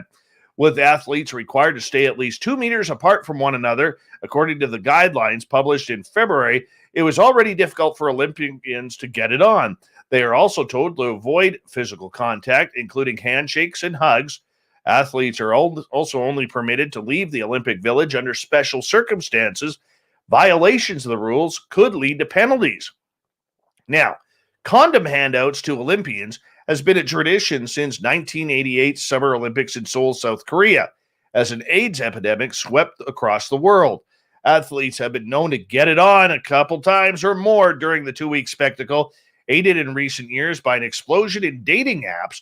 During the 2014 Winter Olympics in Sochi, Russia, athletes said they used Tinder to meet eligible hookups. Jamie Anderson, an American snowboarder, said Tinder in the Olympic Village is next level, and that she had to delete her account to focus on the Olympics. Condoms are in such a high demand during the Olympics that past games have run out of protection. During the 2000 Sydney Summer Games, Australian organizers initially prepared 70,000 condoms, but ordered 20,000 more after they ran out halfway through the games. That's a lot of sex. The Olympic record of condom use goes to 2016 Rio. 450,000 were distributed, about 100,000 of them female condoms, guaranteeing each athlete about 42 rubbers for their entire stay. The outbreak of Zika virus in Brazil, which can be transmitted through sex, has raised awareness for safe sex. My goodness. I'm impressed with these athletes. Not only can they compete at the highest level, but they are competed at the highest Tinder levels. It's amazing. A sinkhole in Mexico City devoured a house over the weekend in a tragic yet seemingly inevitable turn in a story that has captured the nation's attention. The sinkhole appeared over 2 weeks ago in a field in the central Mexican state of Puebla and slowly grew, inching closer and closer to a white house nearby.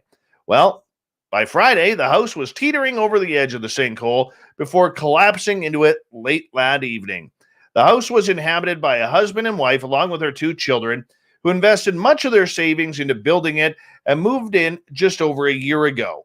But everything had changed of their dream home May 29th. That's when they heard a rumbling, and one of the residents of the house, Magdalena, said, "We thought at first it was fireworks, but when we looked outside and saw the earth moving and water coming up like waves, we ran." The sinkhole's growth was aided over the last few weeks by a series of rainy days, which saw it double in size, reaching over 400 feet in length at some points, larger than a football field. But the family's tragedy may have a silver lining. The Puebla state government announced that the municipality will grant a piece of land and the state government will pay for the construction of a new house. The governor, Miguel Barbosa, also said that they are evaluating how to support other farmers nearby who have been affected by the sinkhole, and we will find a way to compensate them. While the collapse of the house ends one chapter in the story of the growing sinkhole, it's still unclear how large it could grow.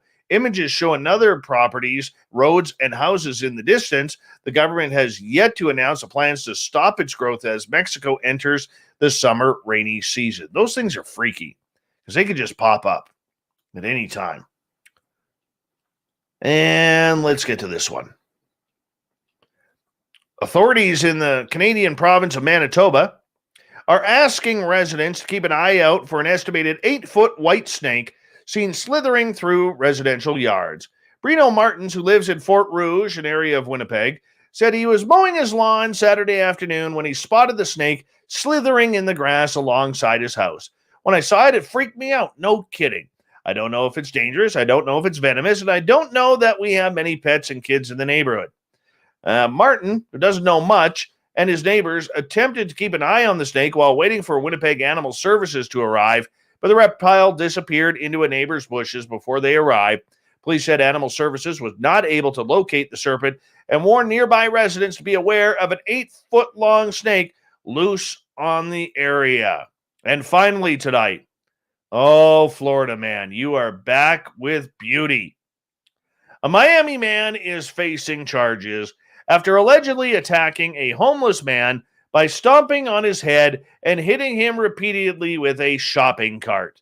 Yet 36-year-old Dexter McQueen, who apparently has no couth, is facing charges of, oh my God, he killed the guy, from second-degree murder and aggravated battery after witnesses told police he was seen dragging a man onto the road at 10:30 p.m. According to the arrest report, McQueen was seen fighting with another man in the median of State Road 90 near Southwest 122 Ave. McQueen started stomping on the man's head, that's horrible, before grabbing a blue shopping cart and hitting the man with it at least 3 times. The man was taken to hospital with serious bodily injuries. Police have not yet identified the victim, but said he is possibly a homeless man. A retired firefighter told police he pulled over and held McQueen at gunpoint to stop him from attacking the man. McQueen was arrested and taken into jail. That's just horrible. Killing a guy by shopping cart. Only in Florida.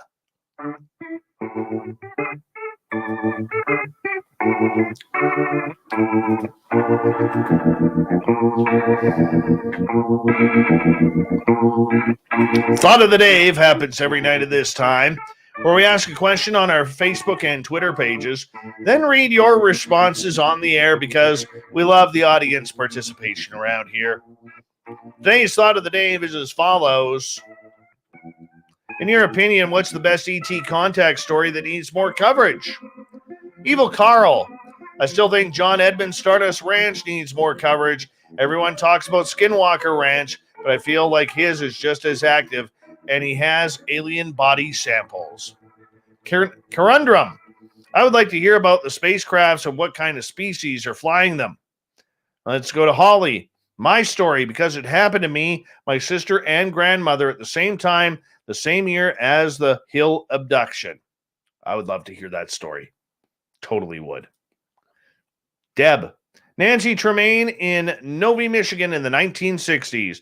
By my account, her incredibly complicated and ongoing, well-researched encounter has only been told 5 to 6 times in general public. Andy, I will paint with a broad brush. The best ET contact story, anyone that has flown a spacecraft. Grant Cameron says he has a list of over 40 people that have flown a craft using only their mind and touching the craft. Why? Maybe we can figure out how they work, where they are from, and gather data just by talking to these people. At least get an idea of what is going on. Edie, did you hear the one about the Canadian police officer that saw a UFO hovering over the lake? He is now the Raccoon Whisperer on YouTube and has old clips of his interviews. I would love to hear more about that. He lives in Nova Scotia. Me too. Grant Cameron jumps in. Nancy Tremaine, for sure. The one lecture she gave was a standing ovation with people crying. She sold all her books in minutes. As a single mother, she researched her own story, taped all the interviews, arranged the regressions for herself and one other person on the ship. Cut off by much of her family, she kept moving. She also has an incredible life story apart from UFOs. Candy, Stan Romanek's story is incredible. He has so much evidence, it's amazing. I'm not sure about that one. Becky, Deb White Cobble, for sure. Fascinating story. Yeah, we just had Deb Cobble on the show. Russell, final words. Let's see where we are. Friendship, W56 mass contact, credible witnesses. Stefan Brescia was an engineer. The AKRU identified who was manipulating humanity. I would like to know more about that one. My favorite story of ET contact that has gone nowhere is my story with Samantha Mowat. I want a movie about that, even though it's not really worth a movie. And, you know, by God, I mean, who's going to play me? Jack Black? Right? I mean, Chris Farley's already dead. So anyways, I would love to have that story. That would make my day. Little aliens in the forest, dogs disappearing, a few days before, UFO on the ground. That's a good movie. Except nothing boring happens. It's all boring. Like nothing good happens. There's no killing. There's no maiming. There's no getting chased by swords with aliens shooting laser beams at us. Nothing. But we could get over it. Thank you to everybody participating in the Thought of the Day. We'll do it all again tomorrow. Thank you to Captain Shirk for the SOR Newswire and to Preston Dennett for hanging on out and talking UFOs. We got Mr. Ron Bumblefoot Thal rocking in the background with what little brother is watching. Bumblefoot is the official music of Spaced Out Radio, rocking us in and out of every single show. Get your horns up for the guitar god himself. Special thanks to everybody listening in at home, at work, in your cars, wherever you may be. Thank you to everyone in our chat rooms tonight on YouTube, Twitch, LGAB, Revolution Radio, Spreaker, Facebook, the Space Travelers Club, and those joining us on Twitter at hashtag Spaced Out Radio. Remember, this show is copyright by Spaced Out Radio and SOR Media Ventures Limited. Thank you so much for choosing to share your evening with us, because together, my friends, we own the night.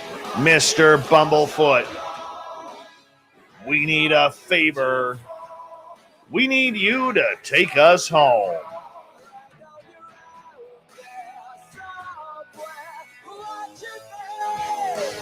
Yes, the Woo train has docked for the night. But soon, my friends, we shall ride again. Your seats are always available. Your tickets never expire. And if you want to bring a friend, yep, we've got room for them too. Good night.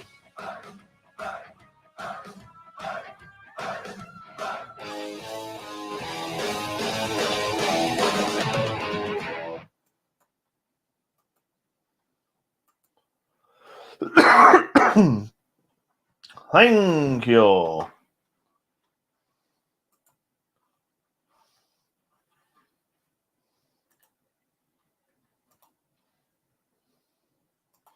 My God, this computer needs an update again. I updated it twice last week. Oh.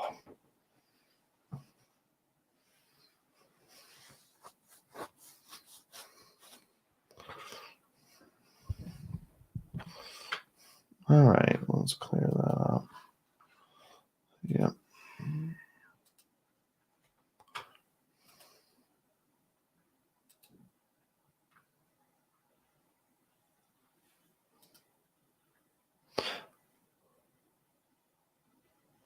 Thanks, Murray F. There you go. So another. Here active. Okay.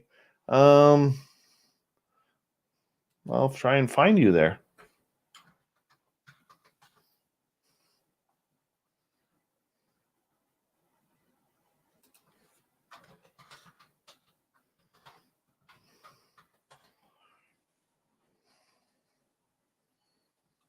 I think this is you. I'll give you a follow.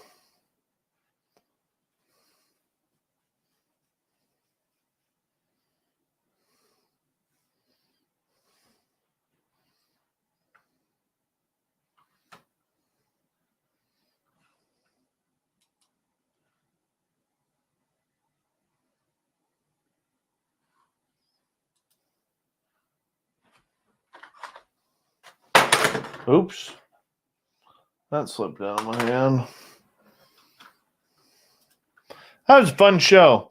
Hey, Super Quest, how you doing? Mary Jane, what's happening? Mystics Walk, nice to see you. What am I missing here?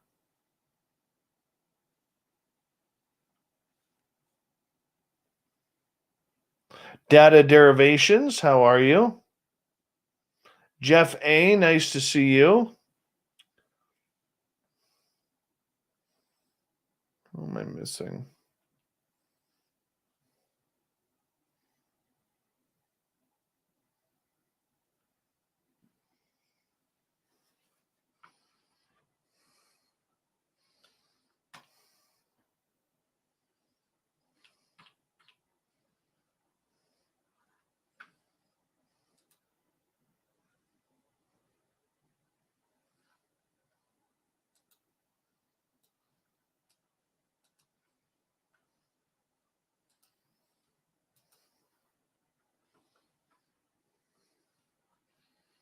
All right. Why is that still on there? I thought I told.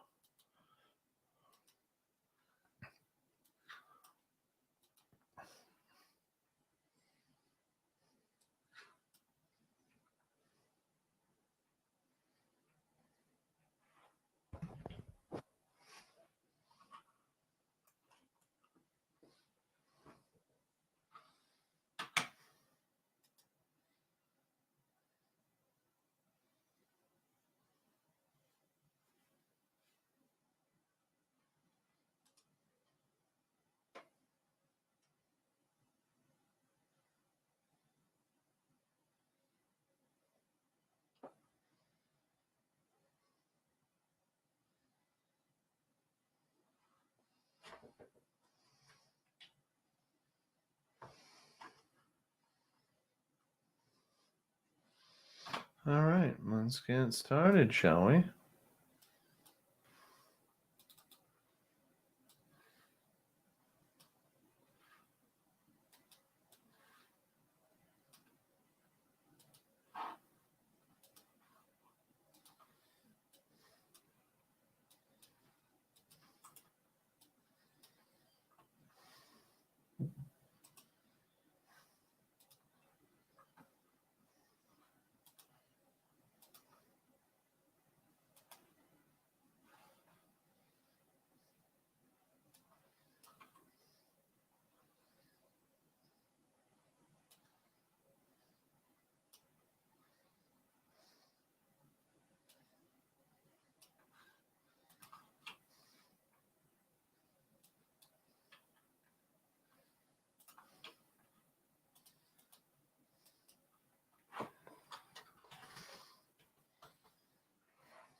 That was a fun show tonight. I wish I was seeing Bigfoot every day. Hi, D. Swagger. How are you?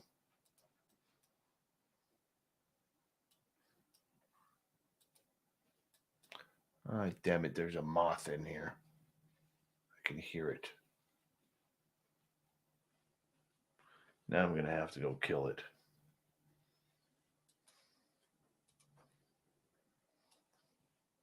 I really hate moths. I really do.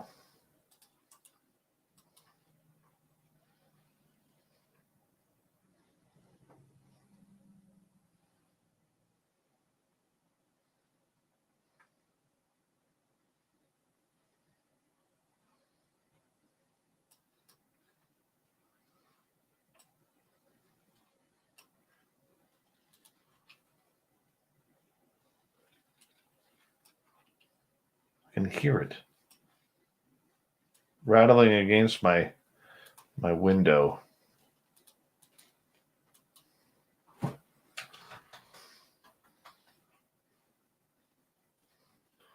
Howard, I haven't had a chance to read it yet, dude. I had a real busy and complicated weekend.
Well, Holland, good to thank you so much.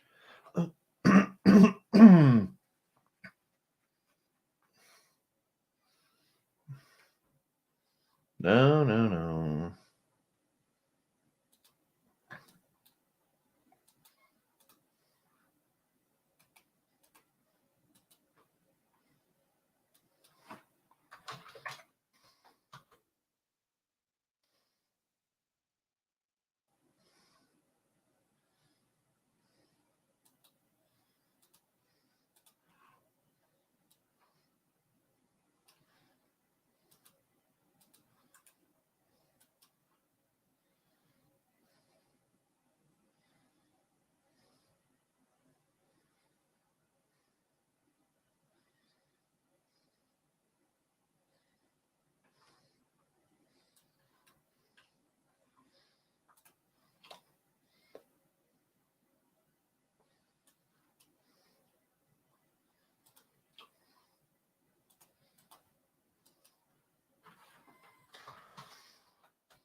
Me too.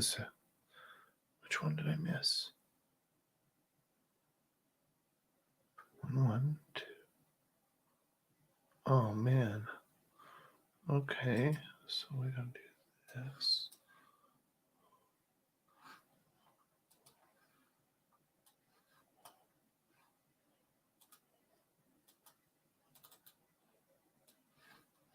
So I did this one. Maybe I did not.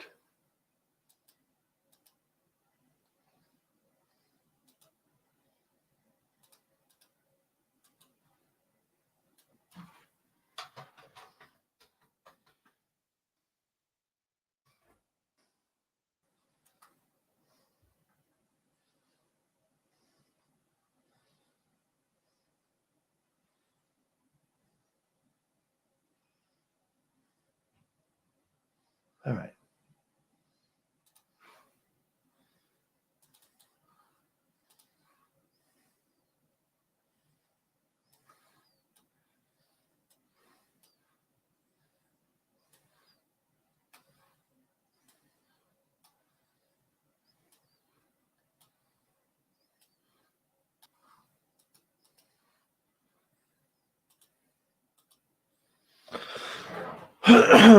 Hi, Walter. How you doing, man? Good to see you. And let's go here. I'll be right back.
All right. How you doing?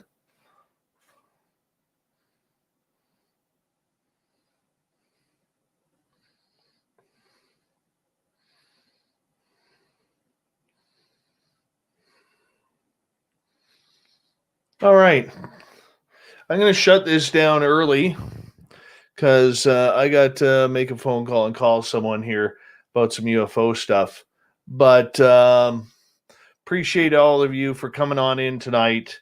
And thank you so much to Emily, to Major Lee, Madison, Angry Carl, Science Bob, Fabster, Greco, Ben from UFO Garage, Minister Elaine, Johnny, and Jason for having a great night of super chats. Really do appreciate it. And really do appreciate every one of you listening on in. Thank you to everyone who is a veteran who listens to this show. We love you. Thank you to all our regulars in the chat room tonight. Really do appreciate your time. And we're going to do this all again tomorrow night. Our guest tomorrow night is, let me find it for you. It is Dr. Bruce Solheim. We're going to talk about channeling and all sorts of weird, strange experiences. It's going to be a great show. And 9 p.m. Pacific, midnight Eastern, we get going. Much love to each and every one of you. We'll say goodnight to you. And